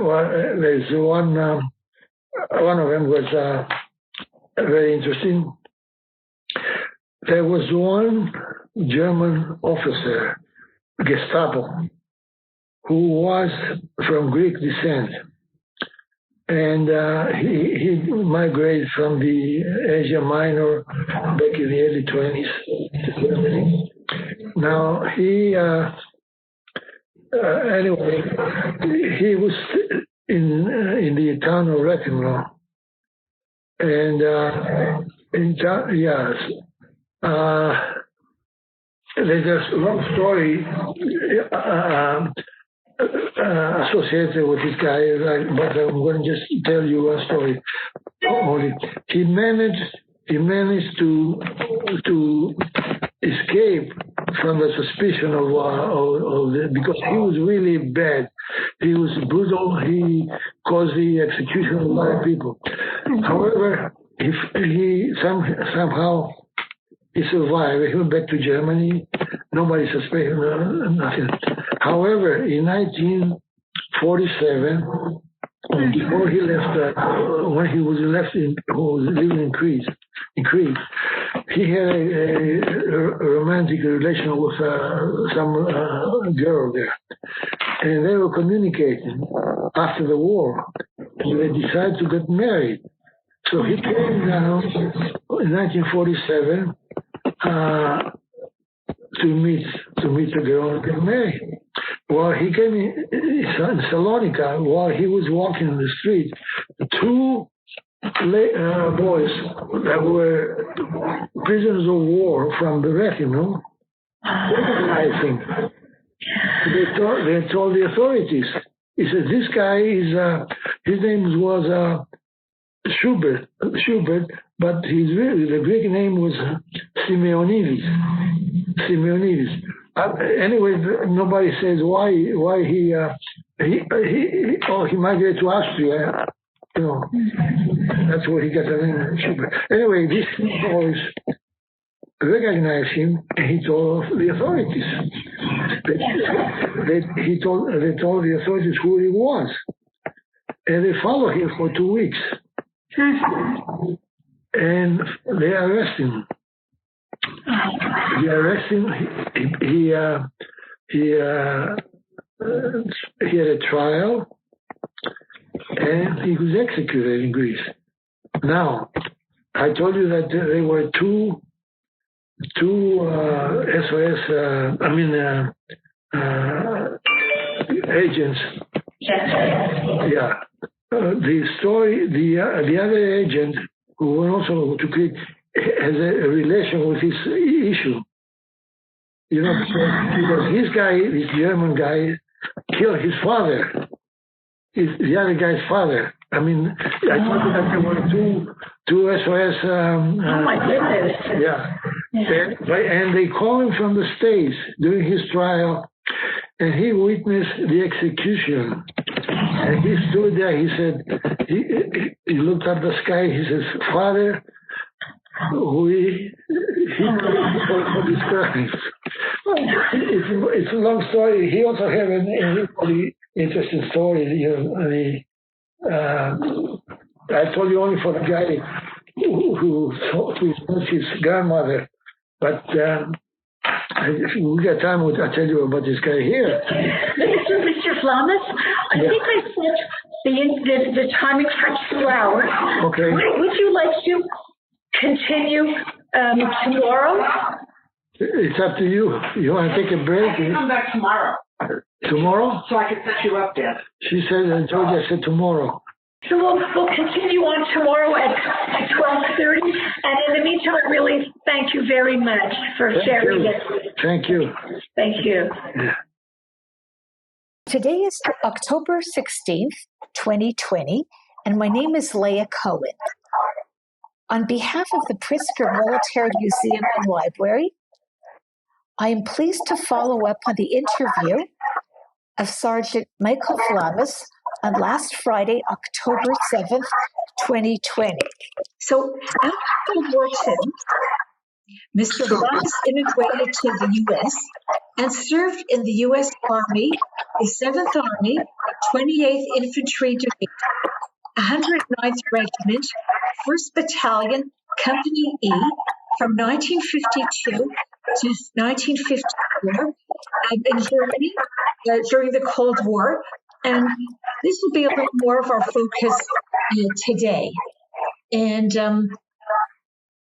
but so, Mr. Vlamis,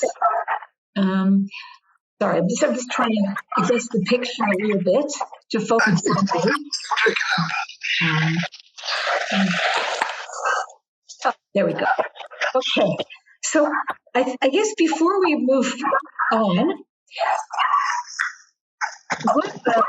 was there something that you would like to talk about in the last interview that we did not talk about regarding the occupation or your participation in the youth group and so on?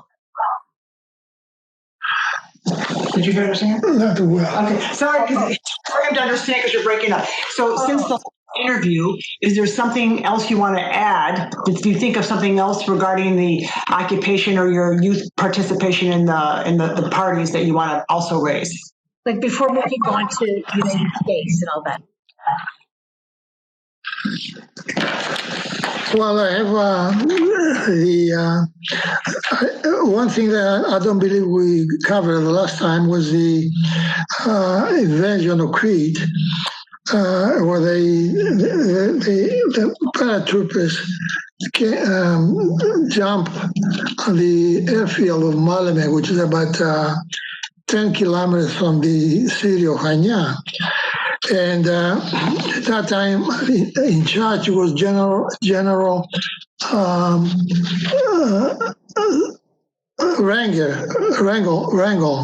German general, and he wrote back to the headquarters that they have a severe problem because the civilians are mutilating the German soldiers. And which was not true. And this was caused the execution that followed after the occupation. Whatever he said, the civilians fought, but they did not mutilate any German corpses. What he said, as a matter of fact, General Wrangel, he said the Cretan population in civilian or German uniforms is making part of the fighting. They're mutilating and robbing the corpses of German soldiers. That was really, it was not true. The civilians did fight against the Germans, but they did not mutilate any of the corpses. Yeah.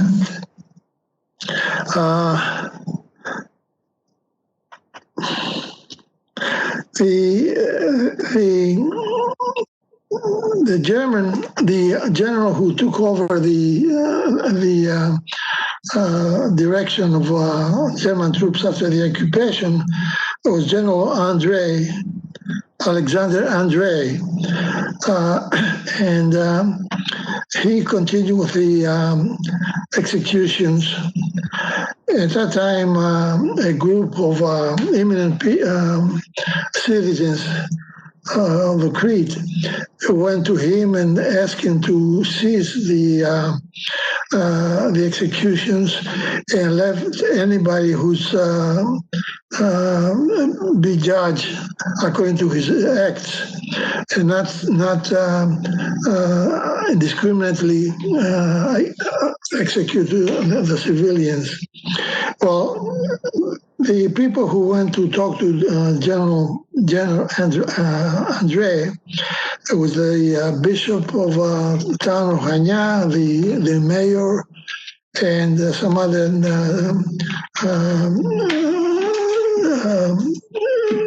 responsible people. Well, he did not accept any of the proposals that they offered to him. They offered to him to let's live in peace, and if anything happens, let's prosecute the individual, not the entire population.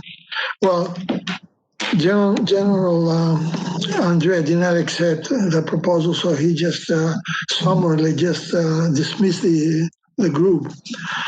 However, after they were facing resistance from the guerrillas, he called the group back. I'm talking about a year after that, and asked him to turn off any of the weapons that the civilians might have. And he collected about 1,800 rifles, which was from an outdated era. They were not modern rifles. And the occupation eased a little bit. However, the British, in conjunction with the Greek underground or guerrillas, they come up with a plan. Every Thursday, a column of trucks came from Hania to Heraklion to bring. I don't know if we covered this before or not. To bring food and supplies to the base of Heraklion, because the base it was an air base. However, this column was followed by. It was about 9 trucks at 100 meters apart. And the British commanders or the OSS, agents, along with the Greeks, revised a plan, and they had a German truck. I don't know how they came to get a German truck, and inside there were a group of armed men, probably about 20 armed commanders. And in one, while they were entering the town of Heraklion, in one sharp corner, they got behind the column. And when they got into Heraklion, into the airport, they attacked the base with hand grenades and other explosives. They destroyed about 22 aircraft there. Unfortunately, and they only got 2 casualties. I'm talking about, but the Germans suffered a big loss. But they managed to get away with only two losses there. The other thing is that I don't know if we discussed the abduction of General Crete. The general in charge of the entire Cretan occupation was Mueller, and he had the nickname of the butcher of Crete, because he was a very severe, bad general. He burned towns and execute people. So one time, the two British agents who used to come to Crete and go back. Now, the way they used to go to Crete, they go through by submarine and disembark in the south part of Crete, close to the mountains, without giving any because there was no German guards at the time, So anyway, it was a famous agent, Lee Fermer, and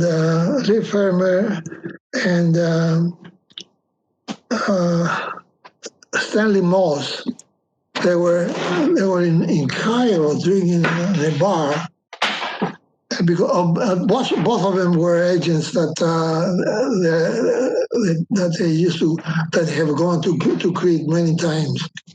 While they're sitting in Cairo, in a bar. They were talking, and they said to themselves, "Why don't we go and kidnap Mueller?" That Mueller, I told you before, was the most severe general, a German general. So they said this is it's a joke, and they proposed this to the higher officials. I believe the guy was Dumadin, the above them, and he agreed to let him organize a group to go and kidnap General Mueller. However, they organized the operation how to do it, and they planned to jump with a parachute in February. However, because of bad weather and some other problems, they jumped in April. By that time, Mueller was replaced by Crete. Now, Crete was a general that had his headquarters in the big city of Heraklion, but his residence was about 10 kilometers outside the Heraklion in a small town called Archanes. So now, instead of going after Mueller, they had to go after Crete. And they organized a group of Cretans, and in 1944. Oh, by the way, Crete used to go every night driving from his headquarters to this residence in Archanes by himself, and no guard, just the chauffeur. So one night, while he was going back to his residence, the jump in front of the limousine. The limousine stopped, and the chauffeur came out to ask the problem. Well, they knocked the chauffeur out with a revolver. They didn't kill him. They just knocked him down, and they sat behind the Crete, and they told him that they are agents, and they put a revolver in his head. He says, and they sat on him in the back seat. Now, all those who participated were with German uniforms. So, Lee Fermer, who was very famous, he spoke very well German. He was sitting in the driver's seat, and another one was driving back. They drove through Heraklion, and the time that they drove back was the time that the Germans were coming out from the cinema. And it was really a lot of people, a lot of soldiers on the streets. But everyone who saw the limousine, they recognized the General Crete, and they salute, they let him go. They passed 21 posts, and all the posts salute, and they let him pass. The last one trying to see what's going inside the limousine, and Lee Fermer in German said, "Don't you see that this is the general's wagon?"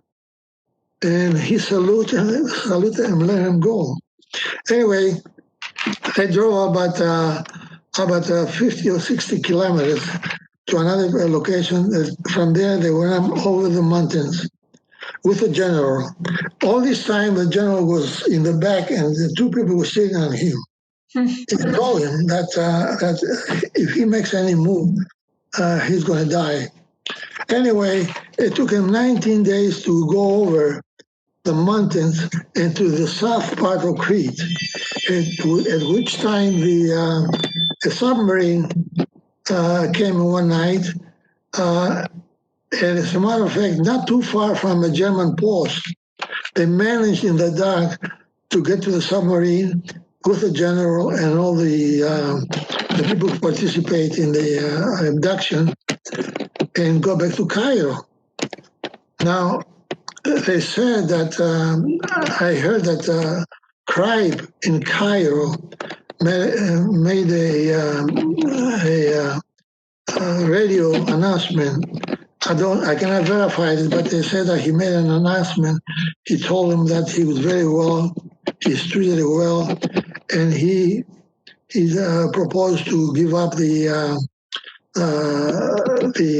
effort to find him. You know that I don't know if this is correct, but it was a rumor running around. Yeah. So, although we have a lot of difficulties, but sometimes we have something to cheer about it. Of course, Yeah. Before we continue, just like two little technical things. Would you mind moving your face a little bit back because sometimes your chin is cut off? Yeah, that's good. That's good. And sometimes I hear typing because the noise is so sensitive. I guess you hear the typing in the background. So that's me. Okay, sorry. He wants me to stay here because it's. Sure. I'll be mindful of that. Yeah. Sorry to be so. No, you got that. I think your sound is better, so I'll stay as long as I need to. And okay, and just. The thing is, let's move the chair a tiny bit. Move the chair back? Just a little bit back. I think that's... Okay. Yeah, I think this way you say the whole face. Yeah, okay. Okay. So after World War II, did you continue? Yeah, you know what? For some reason, it's just all breaking. Do you have a headset that you might be able to use? Is that better? Let's try. Okay. I think it was worse, but you never know. I don't know if it's art. The only other thing I can suggest is the computer, and then we come back into this because sometimes it's a bandwidth. I missed that. The only other thing that you suggest is. Yeah, I keep talking. I think it's better. Okay, so do you hear me better than before? Yes. Yes. Okay. So I'll keep the earphones in. Okay. Okay. So after the war, did you continue your education in Crete or in mainland Greece or in Athens? No. After the war, yes, I finished high school in 1947. And then I took the exams for what we call commerce, College of Commerce. However, I didn't like it. My desire was to go to the Polytechnic, for electrical engineering. So anyway, I attended for about 6 months, and then I dropped out for many reasons. I didn't like it. Secondly, the situation was very bad in Greece at that time because we had a civil war, and I was about to be drafted. However, the Greek government came up with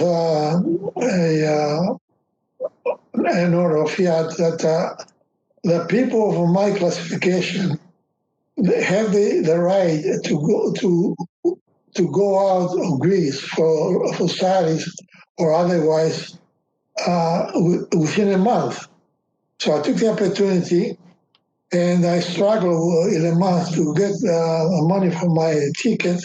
I was, by the way, immediately I went to Athens, and I took the oath in the American embassy because my father, as I said before, was an American citizen and a veteran of World War I. And I took the oath, and I became an American citizen. And immediately, I gathered the funds, and I left Greece in June of 1948. And I traveled about 19 days because the ship was one of these war, I forgot the name of the ships. Anyway, we went through Egypt, Alexandria. From Alexandria, we went to Tel Aviv.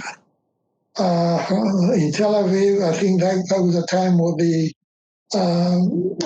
Israel and the Arabs were in the middle of a big war, and the Israelis came up and searched the boat to see if any contraband or something pertaining to war.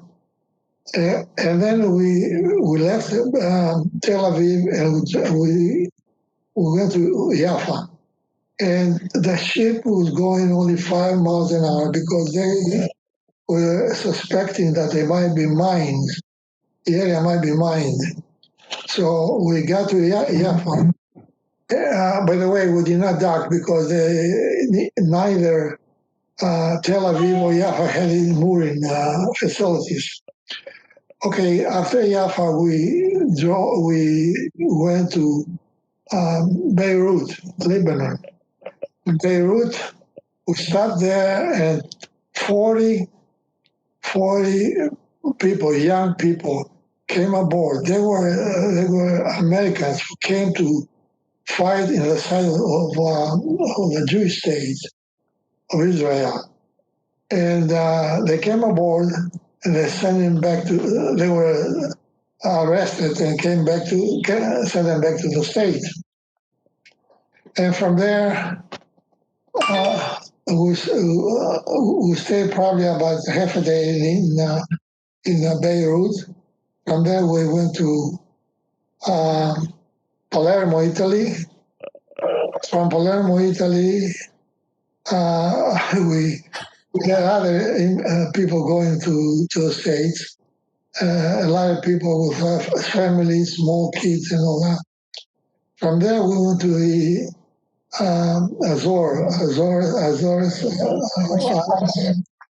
and then I don't remember, about 3 or 4 days, we came to the States, and I came out. Okay. When I board, by the way, when I bought the ship in Greece, I have no money with me because I didn't want to. Well, let me go back. After I got my tickets, then the ship was leaving a certain day, which I don't remember the exact date, at 10 o'clock in the morning. But that day I had to go to the Greek bank and exchange the money. For some reason, I don't remember why details. And there was a long line in the bank, and nobody allowed us to go forward. We told them the problem, but nobody helped us. Nobody wanted to. Anyway, unfortunately, we left the bank at 12 o'clock, not knowing if the boat is still there. And we took a taxi.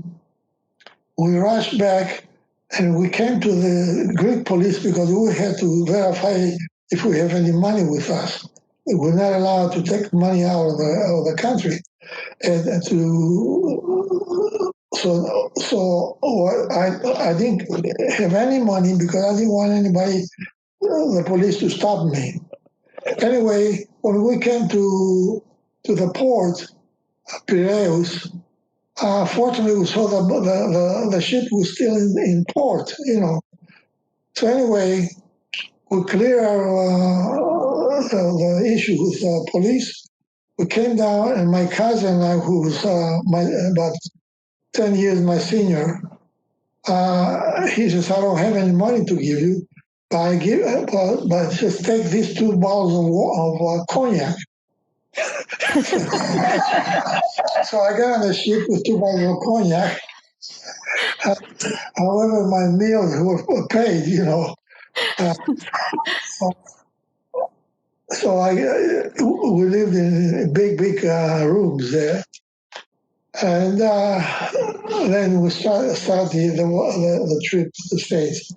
During the trip, one of the workers was an African American, a very nice, timid individual. And I feel sorry for him, and I gave him one of the bottles of wine because he was a really nice guy. And then farther down, I sold the other one for $2. And I came out to New York, and by the way, my mother had tell her a silk white suit for me, coming to the States.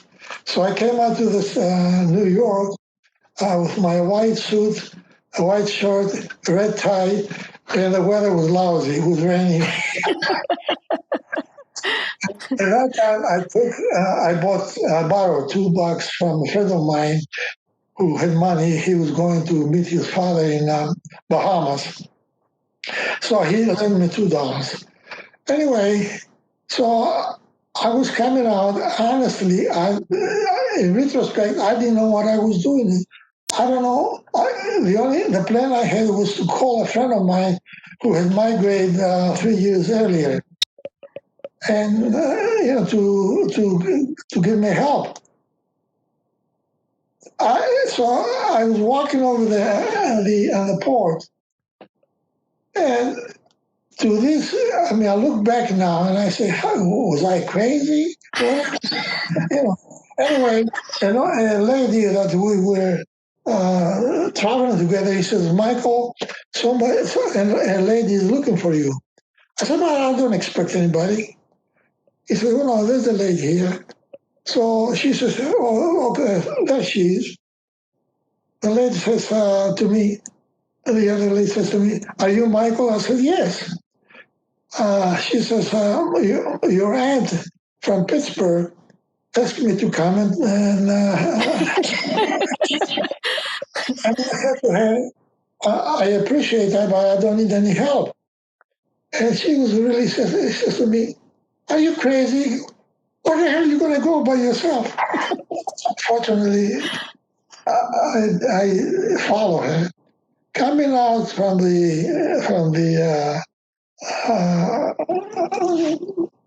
coming out from the port there, a petite lady was sitting in the corner, and she says to me, excuse me, she says to me in Greek, she says, did you travel with somebody by the name Michael Vlamis?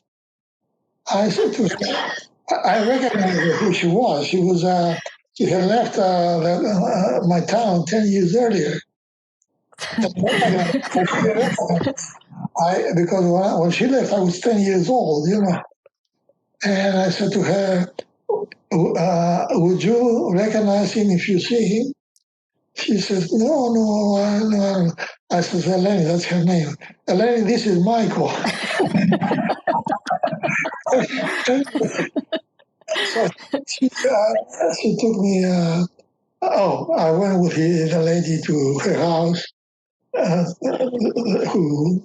that night, this Eleni, who left the town 10 years earlier, she came with her husband and her brother. That's the brother whom I was trying to call for help. And they took me to the Coney Island. Well, they had a convertible, and Mitchell, that's his name. Mitchell and I sitting in the back, and Lena, her husband, driving. And we were talking with Mitchell because Mitchell was about 6 years my senior. And he came to the States in 1946. 46. And I was asking him for advice. I said, Mitchell, what do you think is nice to do in the States? Can I go to school? And Mitchell said to me, he says, let me give you an advice. He says to me, the best thing to do is to become a priest. He almost off the car. A priest or a farmer. I said, so what the heck are you talking about? I'm not looking that direction at all. And I came to, anyway, the following day, I don't know how it happened. A relative of my father's sister who was living in Detroit, and they were visiting New York. How they find out that I came there, I don't know. But they came to see me in the other lady's house, and we drove from there to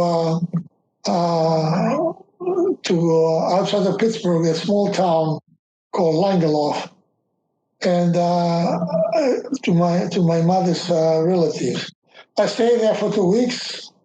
My cousins were working in Chicago, and they came to see their mother who was in the hospital, and I came with them in Chicago, and I'm still here. Let her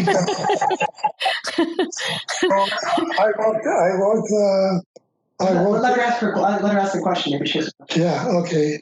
Oh, I guess I was wondering when you went to school, like when after you arrived here and moved to Chicago, like did you apply to college here for to? No, they called me. They called me in the army. The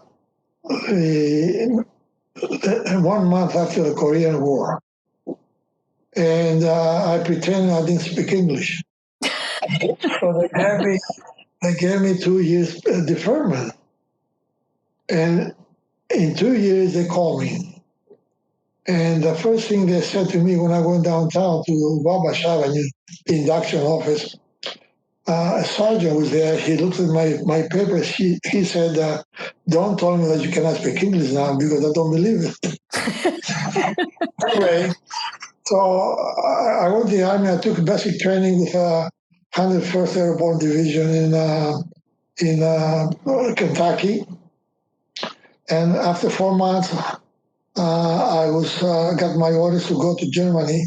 And that time the Korean War was really at its peak. And there were only 7 people from the entire company that went to Germany. I was one of them, who left from Germany. In Germany, I disembarked June 17th. That day, it was a big revolution in East Berlin, and the Russians came in with the tanks. They killed about 50 people. The whole Germany was in mourning, and the flags. All the German flags were half mast. Yeah. Because it was, everybody's expecting that there's a war coming up, between Russia and the States. They went to a small warehouse. We rushed to a small warehouse, and they gave us rifles immediately. And he says, "You gotta be on the alert, because this is a problem." We stayed there about 3 days, and after 3 days, I was transferred down to Ulm, Germany. I stayed there for 18 months. And we were under constant alert. We were in maneuvers almost every other week. And I believe July the same year, they signed the armistice in Korea. But the pressure did not stop. I mean, especially in Germany, because we were in West Germany, and East Germany was under the Russians. Yeah. So I served 18 months. I came out on November 30th, 54, and immediately I rushed to University of Illinois, and I signed up. When you're when you're doing basic training, was that at Fort Breckenridge, I think, or Camp Breckenridge, Kentucky? Yes. What was it like? Because I would imagine that doing basic training with the elite 101st Airborne Division would have been very rigorous. Well, it was very rigorous, but the airborne the division was not active. That means they were we were not in the parachute ranks. It was just the infantry under the 101st. It was very, very tough, very, very tough, because well, I didn't mind because I was very, very good physically. Yeah. And I endured everything I went through. We had in our company we had the Army football team, all of them, and as a matter of fact, I used to live with them in the same barracks, not with all of them, but some of them. It didn't bother him at all, but it was very tough, very tough. We learned a lot. We learned how to protect ourselves, how to fight. The usual training. I don't know what they're doing today, but we're talking about 65 years ago now. Is that where you learned how to use a recoilless rifle? Okay, recoilless rifle. Yes, it's a big. Actually, it's a cannon, and this was discovered early in the World War II. Is a rifle that you can fire from any place, and very easy to fire with a big shell, big shell. But the recoilless rifle, you can put it on a string and fire it, and it doesn't move because all the power comes out from the back. If anybody's in the back, he's gone. So I was in charge of that part of the company when I was in Germany, and we were about I don't remember how many we had, how many rifles we had in the company. Probably not more than 3, because it's like a heavy weapons company, a part of the company, heavy weapons, and we had a group of 4 in the group.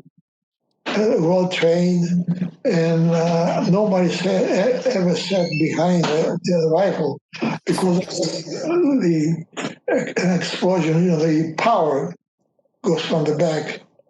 So we had a very, very severe, I should say severe, very strong, good training in Germany. I don't know if I mentioned to you, in one venture, we walked for 60 miles. Wow. 60 miles during the night and no rest. The rest was only from after a few miles. We allowed to rest for 10 minutes. And the sergeant, and we used to go around, make sure that the soldiers wake up, because they were so tired they fell asleep. The moment they lay down on the ground, they fell asleep. And that one was the biggest we had. As a matter of fact, was the entire army in Germany, about 300,000 people, the 7th Army that participate. And we had an exhibition one night about how the firepower of a company looks like. We had to use the live ammunition and the and we were shooting at this small deserted town, German town.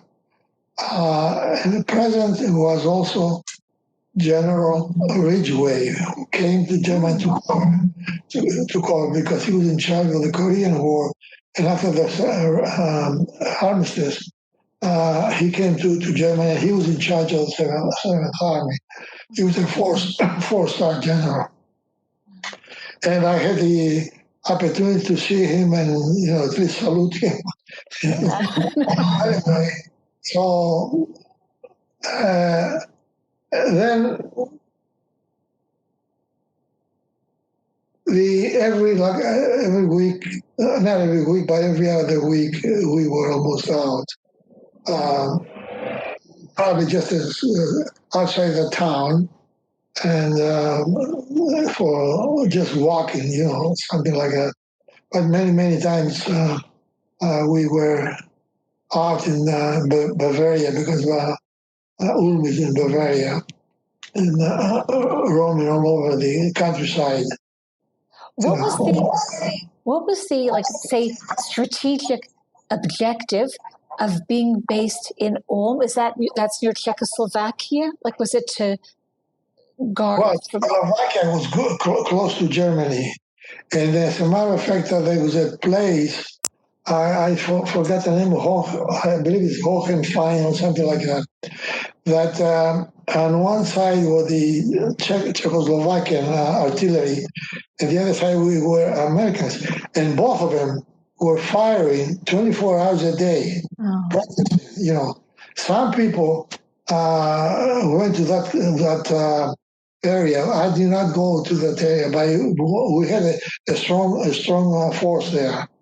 And there were sometimes rumors that some GIs lost their orientation and they end up in the Czechoslovakian part of Germany. I mean, Czechoslovakian country. I don't know if it's true or not, but this was a common rumor, that you have to be careful when you're there, not to disorient yourself. And land up on the other side. Yeah. When did you become an NCO? Did you train in the United States as the non-commissioned officer or in Germany? I went to school. They sent me to school in January of 44. Non-commissioned officer. It's a 6-week school, and it's up to you whether you're going to pursue a military career or not. Yeah. So what was your role when you got to Ulm? Like, what your own personal role? Like, what was your assignment when you were in Ulm, Germany? My assignment was I was in charge of. We live in not barracks, but buildings that used to be the German army. And they're very, very beautiful buildings. We had all kinds of amenities there. We had a pool room. We had a reading room. We had showers. We had everything. Here in the States, we have nothing like that. We have just wooden barracks, Yeah. So anyway,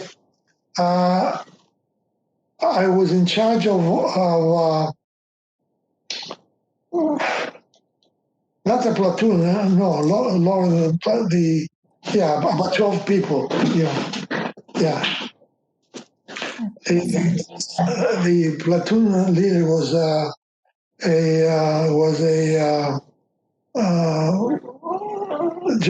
regular army. He made the army his. He stayed in the army for 20 years. He was in charge of the platoon. Okay. I was in charge of the squad. Oh, the squad. Okay. This is really more a question of opinion than anything else.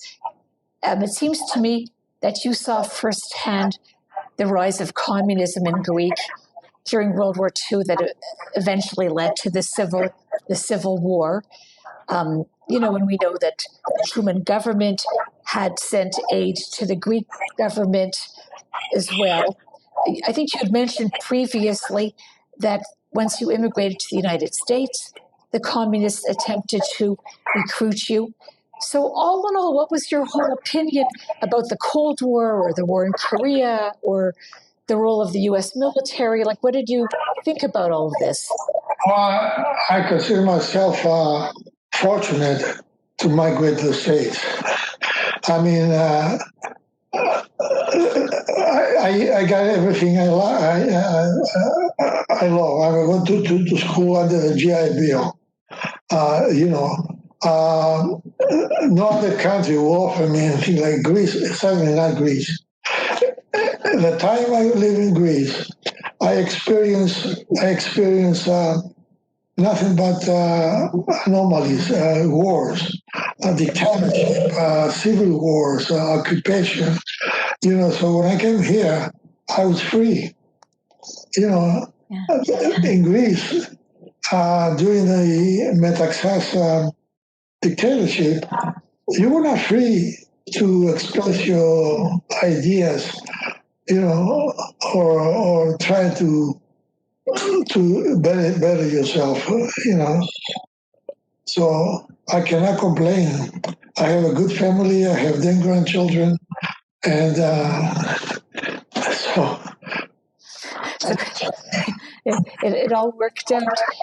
The other thing I was just wondering if you'd like to elaborate was your arrival in Germany on the day of the uprisings, like what you were being briefed at the time, and how you and the others were.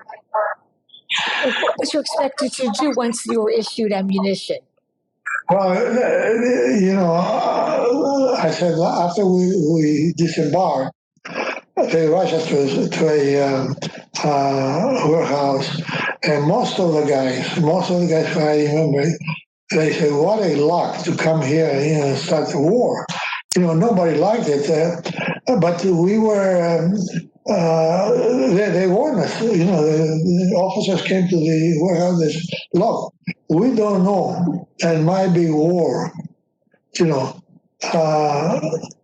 So it was not a good welcome to Germany. No.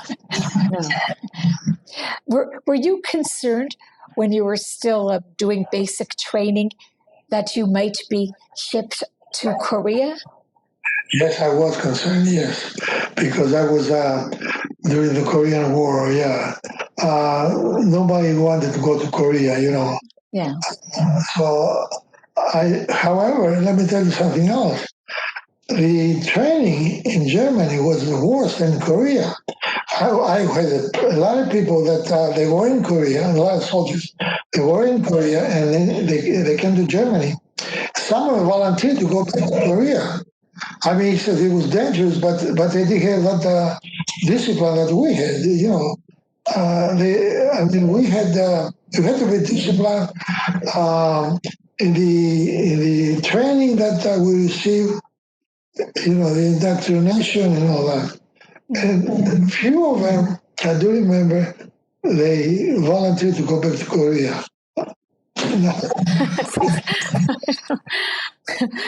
Did you have an opportunity to travel? Like, did you have any free time? And if so, did you have an opportunity to travel within Germany? Yes, we used to go to Munich. Munich, I went to Munich, I think 1954, I believe it was, during the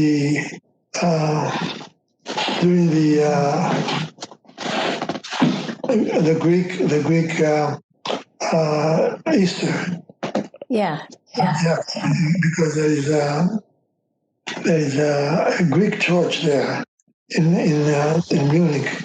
So, friend of mine and I went to Munich. I think we get 3-day pass. We found out where the Greek church was, and we went and attended the services that night. And then we spent the other 2 days around Munich. You know. Yes. I did. Go ahead. Sorry, no, I'm sorry. I jumped in. Well, I didn't. I traveled a lot in Bavaria, but I was always with exercises. We used to go to small towns all over small towns. Of course, we didn't go to the big cities like Munich for exercise, but we were up in the country, small towns all over, which I don't remember all of it. I took a 20-day furlough, and I went to Greece. And I took the train, the Oriental Express, from Munich to Greece. Wow. And, we left Munich 12 o'clock to the day. And at 8 o'clock, we were in the border between Yugoslavia at that time. Now it's probably Slovenia now. And Austria. And something which remains vivid in my mind, the train stopped exactly in the borderline. Half of the train was in Yugoslavia, half of it was in Austria. The train that was in Austria and the depot was lighter, it was really different. The one in Yugoslavia at that time was completely dark. You felt like something happened, changed in your life, because you can, as a matter of fact, while I was waiting there to change crew, people from the front of the train came out to the back where the light. Anyway, we traveled overnight and we got to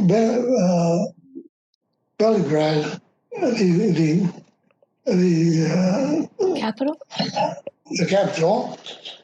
But I think it was about 12 o'clock or midday. And I had with me a camera, which I bought from Germany. And from inside the train, I took a picture outside. All of a sudden, I see about 4 or 5 policemen coming over there, asking me about my camera or who, and they were talking. I don't know what they're talking about. And they want a film. So I'll give you the film. And then a friend of mine who were traveling together, he said, Mike, destroy the film. Don't give it to them. Because as a matter of fact, I had pictures from maneuvers. Airplanes maneuvers and other maneuvers that were there. And I took the film out, I exposed it, and they were satisfied. They let me go. Now, traveling from there to the border of Greece, it was just, it was so, you can feel how poor the country is. Soldiers, Yugoslavian soldiers, were training with no shoes on. And we were amazed to see the things. And then we came to the border of Greece, and they welcome the people. They welcome a group to Greece, and our hearts opened up. How should I say? You felt better. You felt you were free. Yeah. So, were your parents? How did your parents feel about you living in the United States and then serving for the U.S. Army? As I said before, my father was here. He came back in 1927. Yeah. And we had substantial property because he brought good money, homes and all that. However, when I left, 2 years after, my entire family came to the States. Oh, okay. They followed suit. Yeah, they followed it. So My parents lived the rest of their life here in the States. Okay, I see. But it seems like you still have a lot of family and family property in Crete that you've gone back to visit over the years. I did have a lot of property, but I thought the smart thing to do to get rid of it because so I sold everything. Everything's here. My family's here. My kids. So there's no need for me to go back. I mean, what am I going to strive? For what? Right. Your lives are here. But the people, at least the people don't like to walk as they used to. I mean, I have to find people to take care of the property and all that. So I sold everything. Yeah. So I know. Just jumping back to the military, could you describe what a typical maneuver looked like? Well, maneuvers, for instance, the basic training. One of the most dangerous was I forgot how they call it. You had to crawl under barbed wire, and over you were machine guns firing over you.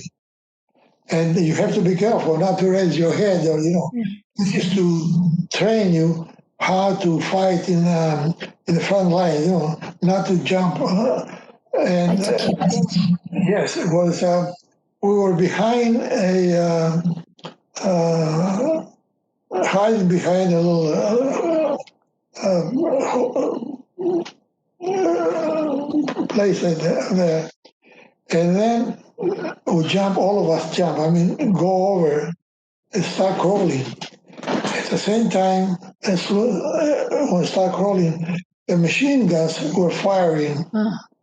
There were 2 or 3 machine guns from the other side, and you got to be careful not to raise. You cannot raise your head because you're gone. I mean, the bullets probably were not too far from you, but that's one of the most dangerous. Then the other things, you learn how to use the rifle. The rifle and the machine guns. How to fight, for instance, hand-to-hand combat. The different ways of attacking or with bayonets, everything that how to kill your enemy. When you were based in Germany, did you notice that things were more peaceful in Europe after the signing of the 1953 Korean War armistice? Like, did the signing of the Korean War armistice have an effect on easing tensions in Europe from what you saw from you? Well, no, it didn't make any difference. No. We had to be on the alert 24 hours a day. And sometimes, the training was daily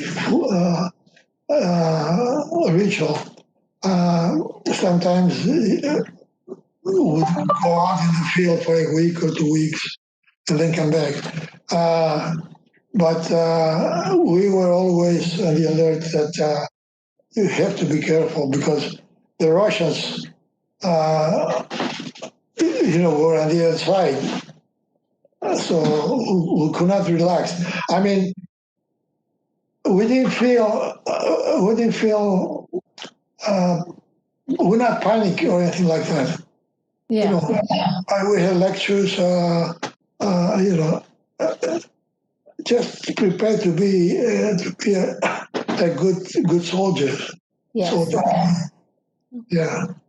It was a learning experience because besides the heavy training, which I didn't mind the heavy training because I was a very good athletic, uh, uh, you meet with other people, you see where they're from, the different parts of the state, different customs, not different language, but different pronunciations. Do you think that helped ease your integration to the United States by meeting people, as you're saying, from different parts of the country with different accents and customs? Yes, I think, yes. Yes, I think I made good friends from all over the states, Yeah. They're all good Americans or African Americans who live together because I think Truman integrated the army in 1948. That's right. So we had nobody who lived together. I had my squad. I had 2 or 3 guys. I don't remember. We had people from Puerto Rico. Very well, very good guys. I think it's a good idea. We're a country. We're not a country from all parts of the world. Yeah. So there was like a good camaraderie. Yes, certainly. Yes, certainly. I think, is there anything else? So after, you mentioned before that after you were discharged, you went right away to study at the University of Illinois. Yes. And so what did you study, and where did you start your career, and when did you meet your wife? What happened, Well, I started electrical engineering, and I got 3 years at the University of Illinois, and I got my diploma from IIT because I got married. So after that, I worked for Motorola for about a year and a half, and after that, I worked in a small company which produced electronic wave filters. This is filters that discriminate the frequencies. At that time, this technology was infancy. So I worked there for 7 years, and we built all the Apollo programs. The Apollo 11, we went to the moon. Very impressive. Yeah, we built 7. I designed 7 parts that go into the radio, for the communication radio. 7 different parts. And then after that, I went to another company in Kansas City, and everything that we produced, everything we did was military, not directly. It was about 10% directly with the military from Dayton, Ohio, because that's the place where all the military contracts come out. But everything that we produce in the military. I did business with General Dynamics, Magnavox, ITT, Gilfillan. Also from foreign countries was one of the biggest customers was Israel, because Israel bought a lot of military parts. Israel, France, England, and believe it or not, India. India, not too much for India, but I had a very good experience. I done business with Israel for 40 years. And I did business with a company called Tediran. Yeah. Are you familiar with it, Tediran? I'm familiar, but more from the domestic use. I think they used to produce fridges and some other like kitchen equipment. They probably did. I don't know. I'm not involved with commercial. Everything was military, and they were, as a matter of fact, in partnership with Slovenia, 50-50. But I believe now Tediran has purchased Slovenia a long time ago. So there's some other companies there. But anyway, after I went to another company, we continued the military communications. And then I opened my own company here in Chicago. We came back. Wow. And we continue with the same product. And the product was changing progressively every with the times. We produce parts for what they call walkie-talkie that was used in the 1990 golf. Oh, wow. It was produced by ITT in Fort Wayne, Indiana. And they come out to be very, very good. They were worried that the dust and the sand dust in the desert might affect the performance of this radio, but it did not. It was a very, very good radio. So then I couldn't find anybody to take over my business. My son didn't care about it. Okay. So I sold them to a company in Phoenix, Arizona. That is familiar with, same kind of business. So I sold it. Yeah. My goodness. Out of curiosity, did the radios use satellite in any way? Oh, yes. Yeah. Because I was just reading a little bit about the Gulf War recently, and they mentioned some of the new technologies, including, I think, the use of satellite phones for a first time, or what became the GPS for desert tracking. So I wondered how it related to the radios. Yeah. Yeah, the company ITT, I don't know if it's still in existence, was in Fort Wayne, International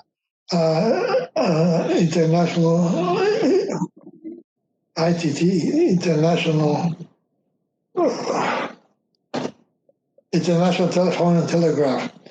They produce the what they call SINGAS program. The SINGAS program is what I told you before, the radios. Now, the funny thing was that the first contract was given out in 1985, and the Signal Corps came 2 years after, and they wanted to get a similar radio but a little more advanced. They wrote the specifications, and everybody was allowed, every good company here in the city was allowed to bid on the contract, including Tediran. Okay, you know who got the contract? Yeah. All the United States. Tediran got the best. And I supply parts for them. And the Congress made a law that this contract cannot be produced outside the states. So what Tediran did, he came over here, he went to Gainesville, Florida, a university town, and the town built a huge factory, 200,000 square feet, and it's beautiful. And I think they still own the place. And they pay an annual rental $1 a year. I was there. I was really. I saw a beautiful building, and I don't know if they're still, I'm sure they're still there. I don't know what they produce right now because I've been away for almost 15 years. Yeah. Had you gone to visit Israel when you were working with Taduan or having other exchanges? No, I did not. Unfortunately, I did not. I had a rep that, no, but I visited the head office in New York. The Taduan had an office in New York. And I went there one time for a contract. I was negotiating a contract. I don't remember the name of the gentleman I talked to. But no, I didn't get to, but I was negotiating with these people in New York. However, the parts were directly to Israel, you know. Yeah. So how many children do you have? 4. I have 3 ladies and 1 son. Nice. Georgia is a general counsel for what's the name of the company? USG. What's that? USG. USG. US Gypsum. Oh. It's a global company. Yeah. Yeah. She's a general counsel here in Chicago. Oh, Yeah. well, that's neat. So maybe just kind of just a few reflections. I was wondering what motivated you to write your memoir. As I say in my preface, it dawned on me because back in the 60s, I was walking one day down Jackson Boulevard, and whenever I was approaching Wabash Avenue, it was November, cold, right there in the corner for the light to change. It was early evening, but it was dark, November. And I looked around, all of a sudden I said, oh my God, what am I doing here? Look at the place I left. The place I left was like a paradise. And then from there, I decided to write something. But as I say in the book, every time I make an attempt, I didn't have family, had a business, so You're busy. so often I retired, especially back in the 2005, 2006, I was playing golf with a friend of mine in Florida, and he was also a veteran. And we were talking about the war. And after I told him the atrocities and the difficult time we went through the war, he says to me, Mike, you got to put that down in the paper. So I started writing the book, and people have read the book. Some people like it a lot. They think it's just, my memory is vivid. That's what I was noticing too. Very, very vivid. Yeah. Yeah. Well, they say the old events you don't forget, but current ones are gone. Well, usually we ask the interviewees, how did serving in the U.S. forces affect your life afterward, or your personality afterward? So here I would ask you that, but I would also ask you how growing up under the occupation affected your life. Like, what are some of the lessons you learned that you applied later on in your life? The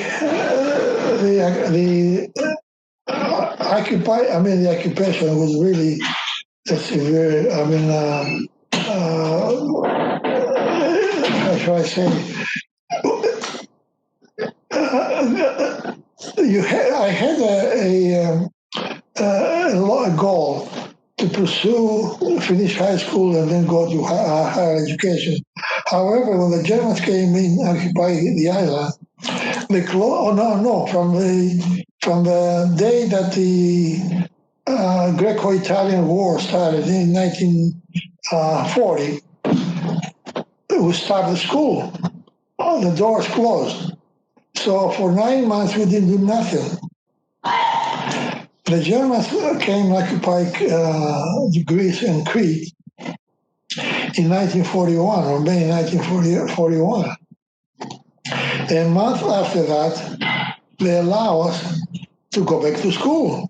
But we had no places because the Germans occupied the buildings, the high school buildings, the grammar school buildings, which were quite accommodating structures. So we had to hold classes in a small area, warehouses and things like that. Not only that, we only had 1 month to cover the entire material that we missed for 9 months. It's impossible. Right. So actually, we were short an entire year of learning, and then the other thing is, was that we were walking. We didn't have any high school in my town, so I had to walk 7.5 kilometers in the morning and 7.5 kilometers in the afternoon, which is really bad. Especially, I couldn't leave. I didn't like to leave to stay in the town where the high school was. I don't know. I had my best friend, but I just didn't like the town. So I had the really rough, and I think this made me gave me the courage to face life. I said, if I made it in during the occupation, I can make it any place else. Yeah. This is the explanation I can give you. Yes. Yeah. Like you could. Yeah. You knew you had the strength to do it. Yeah. So, at the Pritzker Military Museum and Library, our mission is to collect the stories, the history of the citizen soldier, as well as make it accessible. So, what does the term citizen soldier mean to you? What do you think of? Well, citizen soldier means someone that has served in the army, and like I said, to me, and I speak with friends that have served. I think I was fortunate to serve. Fortunate to serve. Not only the benefits that I got, but you see the world around you. You see different people. You learn. I've seen in the army good people, and I see bad people. And you learn how to cope with this situations. All the friends that served with me, that they served in the army, they're very, very good people, solid thinking. So,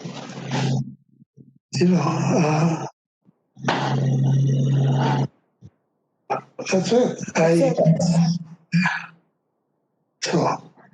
Is there any question that I did not ask? Is there something that you would like to talk about that we didn't mention? I don't know. I have to, go through the book to find out. I just talked to you about Wrangel and the situation in Greece. Oh,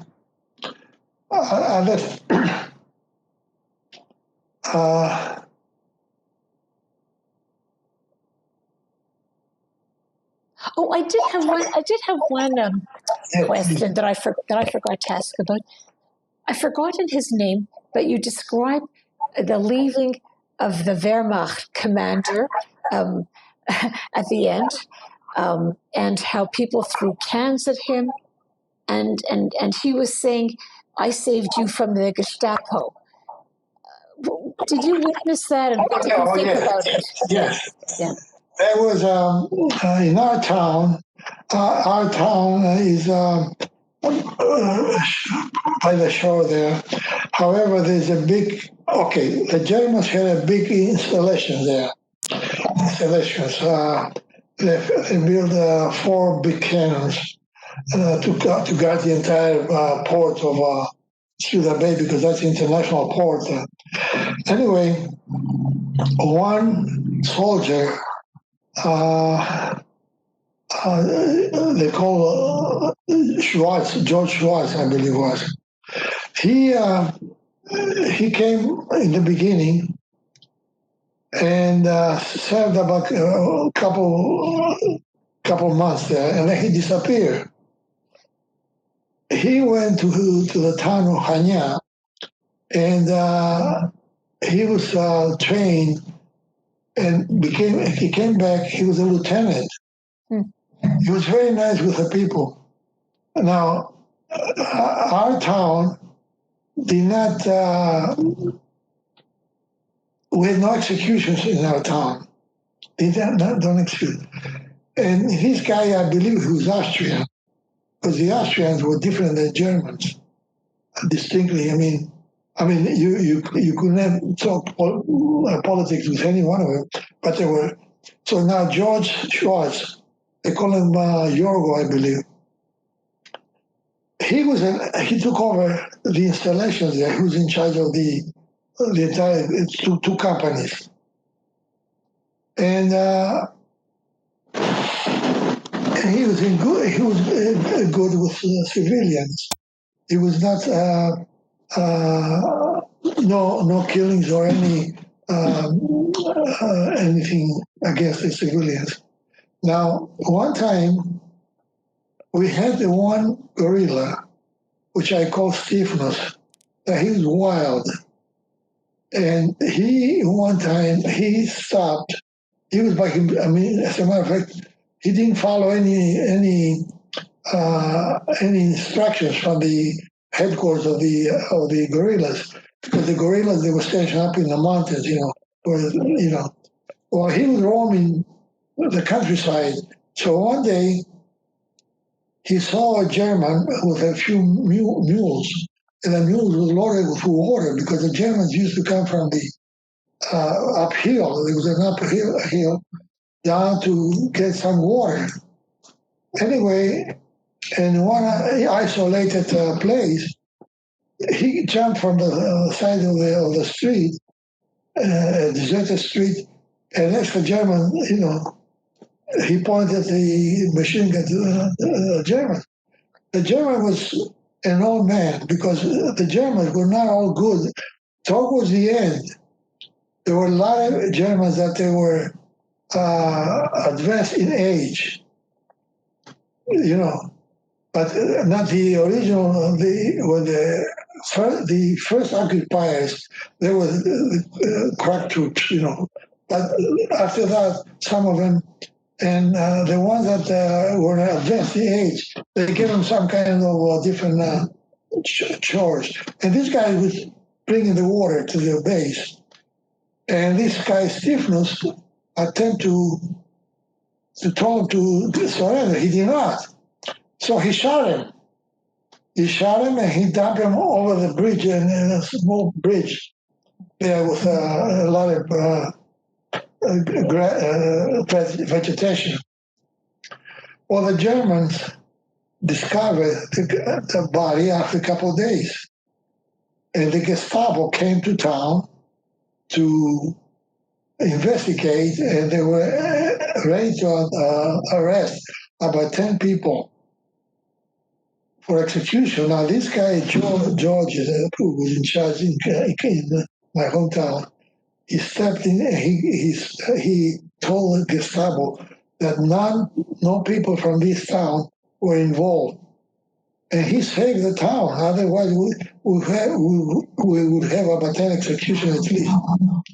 Now, so everybody liked the guy, But when they were leaving the town, after they surrendered to the British, they started throwing some cans at his side.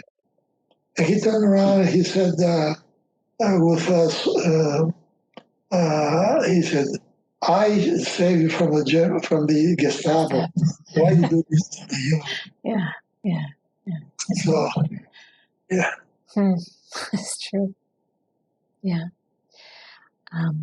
The other thing that you mentioned in the book that I don't think you spoke of was when you and your friend went to visit, I believe not your brother, to visit somebody up in the mountains, quite high up.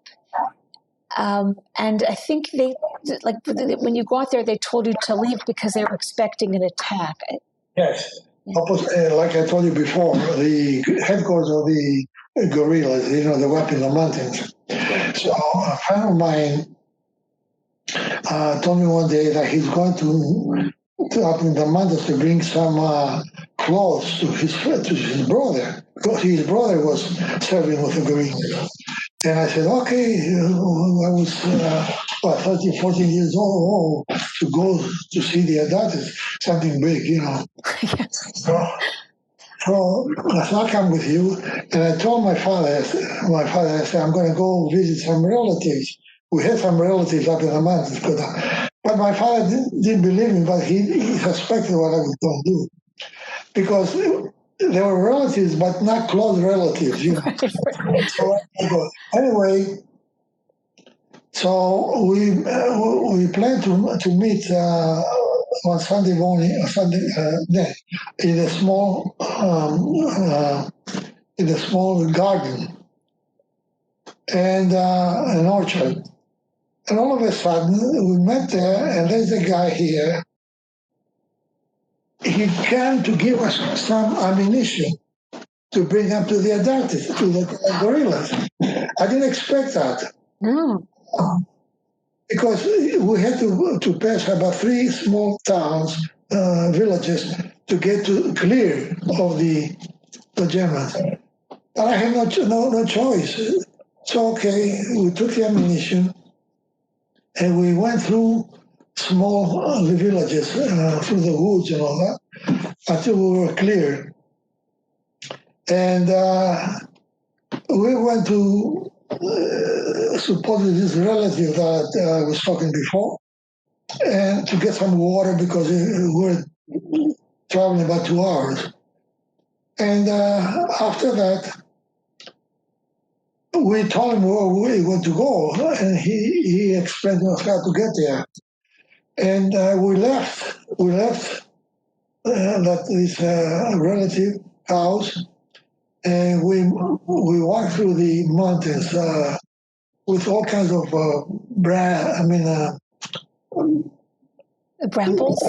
and all that, and I forget how I describe it. And we reached a small house. The small house, there were 4 armed men, which were also guerrillas. And they were sitting over there, cleaning their weapons and all that. And we asked him, I said, we got to go to the base. So after we had some water, a little rest, we started going to the base, the main base. And we could not really keep up with them because they were mountain people. They're experts how to negotiate this terrain. Anyway, we got to this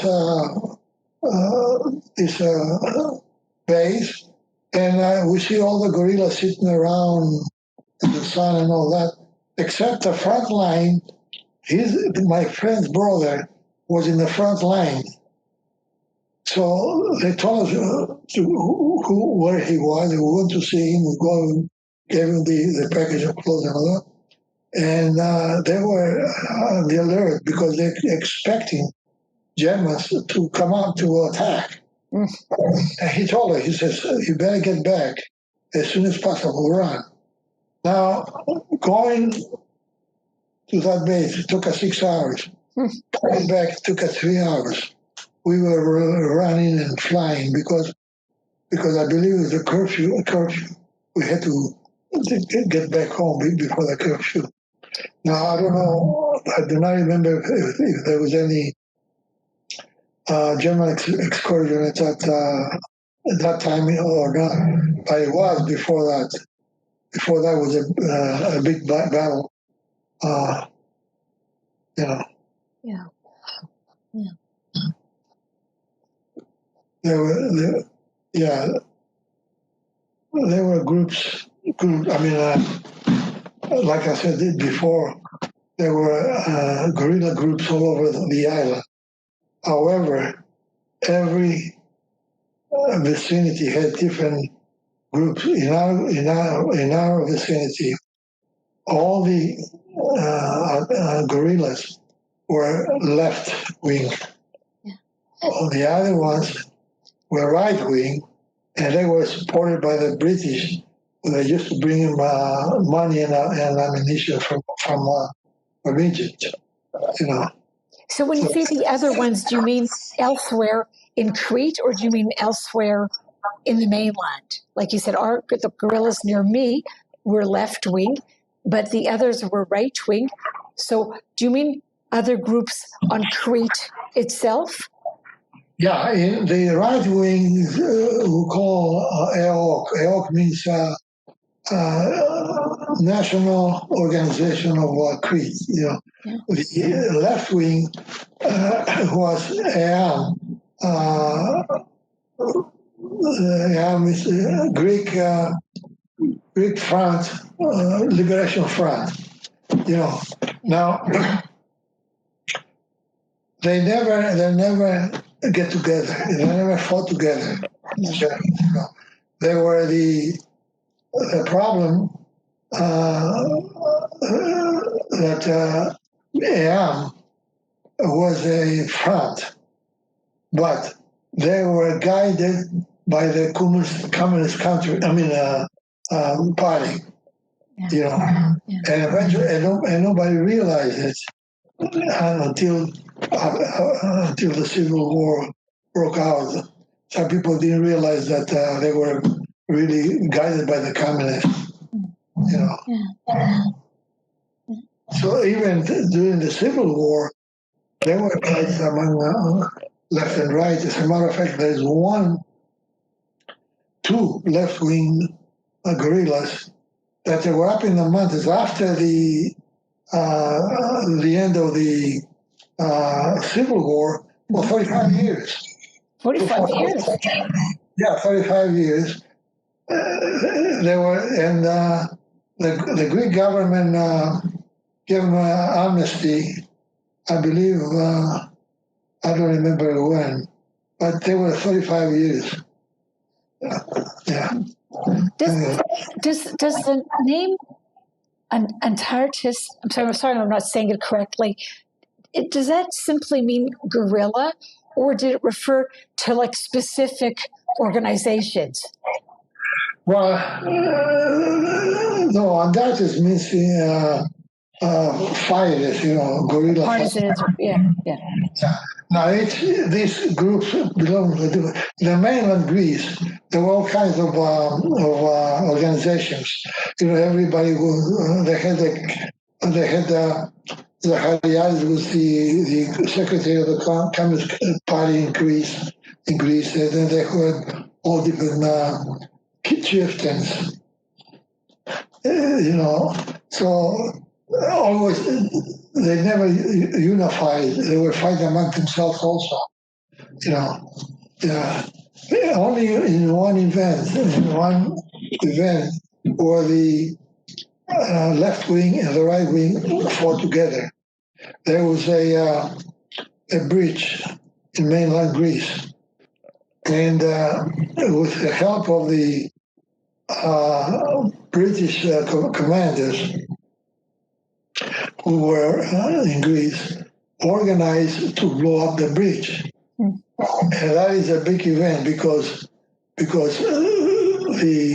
that bridge was a bridge that the Germans had to use to bring supplies down to Crete. To mainland and to Crete. that's the only time they blew out the bridge successfully. And they made songs after that, about this event. Yeah. Yeah.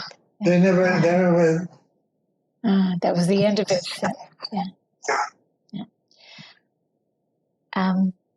Do you have anything more to add that comes to mind right now? I think I'm out of questions, or does Georginia think that you should talk about something that was not covered yet? Not really right off the bat, but if you want, I'll see. I'm going to dig my memory to see or read the book, if we forgot something important, and I can send you an email. Then we can, okay. Yeah. So really, I very much appreciate it, and I enjoyed meeting you. And I agree it's an important story to tell. I mean, World War II is vast, and not all of us know about what happened where, and I appreciate that, and of course your service to the United States. So I just would like to, in this case, express my appreciation on behalf of the Pritzker Military Museum and Library. And as mentioned before, we will mail you a challenge coin, as a expression of our support. So I'll put this in the mail. Thank you. Okay. Do you find the book interesting? Do I have the book? Yes, I read the book, and the book is here, and I will give it to the woman who does processing and cataloging, and it will become part of our collection. Okay. Yeah. Well, I'm glad to help. And like I said, when you write this, you sit down and thinking, and your subconscious comes with experience you know. Now, I might have forgot something important to discuss. So I'll I'll glance the book and see if I can find something. Okay, and we will also send you. We can send you the files of the interviews right now. I could share them. Unfortunately, the sound of the other one is a bit funny when I'm talking, but okay. And the second thing is that in time we will produce a transcript, like of the interviews, and send them to you for your review. So that's another way of noticing if something important is missing. One thing that I don't know if it's pertinent to what you want is fishing with the Germans. The Germans, fishing was one of the best source of food in my town by the sea. But the Germans disallowed any fishing during the night because we used to go fishing, harpooning at night. So around 1943, we approached the Germans and said, can we go fishing? Because fishing at night is with a strong light, lantern. They said, okay, but you have to share. It says 50-50, so we had no choice. So anyway, my father, he's not a fisherman, but he's an expert in fishing. So we used to go, so we took a couple of Germans, one German one time, and we went out fishing and split the catch. But my father didn't like the idea to have somebody split the fish.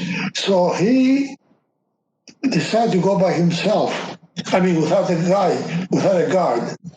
So what we did, I went along with him, and his oarman. This guy was, or my father was in the front with the light, fish now. However, we had to pass a guard, a German guard that was guarding one of the. I had put the picture the cannons. And we were, this was about 6 o'clock, it was not dark yet, But we were planning to pass the guard and go around the cove. In the back, there was no Germans. And at night, we started fishing. When we approached the guard, he stopped us. He said, where are you going? I said, we're going fishing. And what is your escort? Of course, this was communication for Greek and German sign language. And the guy who's in the oars, he says, we're going to pick her up. The German said, what? Yeah, camera. Camera means, I believe in German, means friend. Yeah, I'm going to pick up a camera. Anyway, after a while, the German realized that we're not going to pick up anybody. Look, I'll let you go, but when you come back, you bring me a good fish. Yes. So I go around the cove, the dark came up, and we started fishing. And it was a really, really good night. We had almost a bucket full of big fish, prize fishes. Now going back, we didn't go through the same route. We had open from the open sea and come down to the house to avoid the guard. But anyway, so we came back. We moved the boat, the sand. We took an hour about 3:00 in the morning. We took the fish to our house. We had a cafe also from the back door, and we put the thing on the floor, the fish, and the doors were locked, but the lights were inside, and we're splitting the fish. All of a sudden, there's a strong, I don't know if you read that, a strong pound on the door. And we opened the door, there's August. August was a German. I mean, he was so bad, big, about 6'5", always drunk, and always mishandling his own people and also the civilians. He comes in, he could stand on his feet. He reaches down, he picks up the largest fish. He says, "This is for me." He walked away. He used to live in a house 1 block down from ours. Because the Germans used to live occupied civilian homes. Fortunately, they did not occupy our house. I don't know why, because we had plenty empty space, but they did not. Yeah. That's lucky. I know. Yeah. So I'll look and see if I can, if I forget anything. Okay. It's important. Well, Questions? Any other questions? I think that's all my questions. But it was a pleasure, and thank you. Well, thank you very much. Do you have another interview, or Another. do you want another interview, or was you satisfied?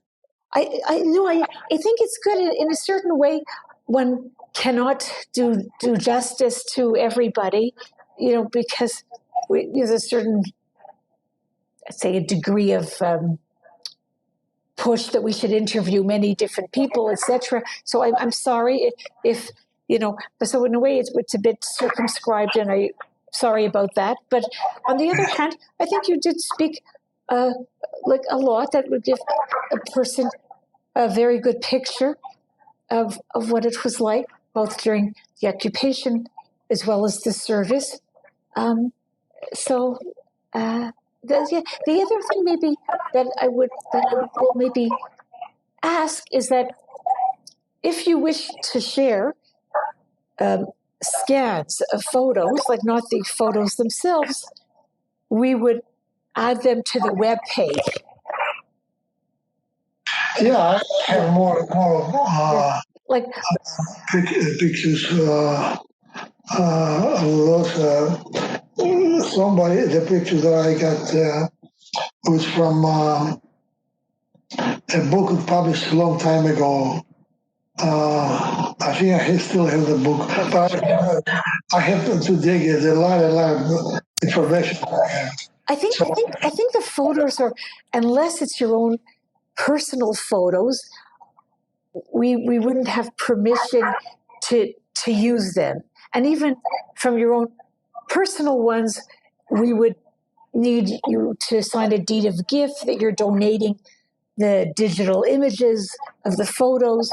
So if there are some that you feel would be that are reflections of what was told during the interview, that would be good, and I'll describe it more in an email. Like, yeah. Yeah, well, of course, the other ones that are published, we don't like to have those. So unpublished is good because otherwise we have problems with copyright. But if they're your own photos, then we would request your permission. Yeah. I'll see what I can do. That's okay. That's okay. Yeah. Oh. Okay then. Would you like me to share the videos, the recordings, the video recordings, to share them to you even before we send the transcript, so you can listen to them and so on? Sure. Okay. Yeah. That'd be good. Okay. Oh, well. Thanks, really. Thanks again, and we'll be in touch. Thank you very much. Thank you. It was a pleasure. It was a pleasure. Yeah. You know, I tell you, I told you about the Kalyves event, Kalyves disaster, that they torpedoed. Yeah. The ship that was carrying the Jews and the Italian prisoners. It was Italian, it was Jewish prisoners and Greeks. Yeah. And I discussed this. I told Mr. Cohen that Mr. Cohen, I believe, he's from Greece, but now lives here in the States. Do you know him by any chance?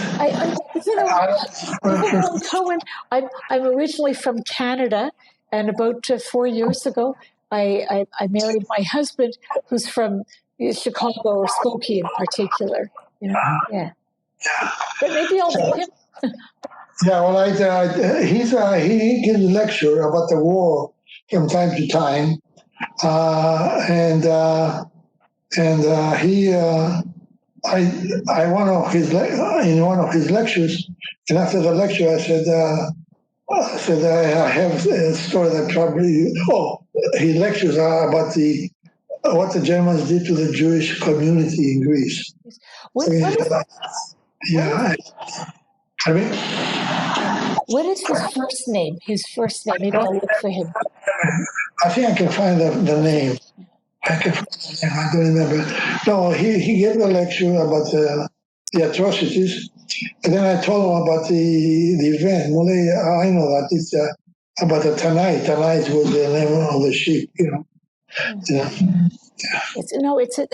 It's a sad. I don't know enough, but it's a sad history. I remember once seeing a documentary film on the Jews of Rhodos, as well. How. Yeah. No, the other thing, not because of the Jewish, but we had a very good relation. Even I went to school here with a friend of mine at IIT. We worked together. He got his business after that in Kansas City. I don't know if he's still alive, but so I have, like I said, good relations. And to tell the truth, I find it so interesting that you landed up being at the port of Tel Aviv and Jaffa during the War of Independence in 1948. You know? Yeah. No, I never been there. I couldn't. No. But the ship was close. You know? Yeah. Look, I told you my business. I was alone, and like I said, my son had nothing to do with my business. No. I know. I realize that. Yeah. Okay then. So take care now. Take care. Thank you. Nice seeing you again. Nice seeing you. And if I omit something, I'll send you an email. Yes, that would be good. That would be good. Thank you. Thank you. I enjoyed it. Yeah. I enjoyed it too. Thank you. Bye-bye.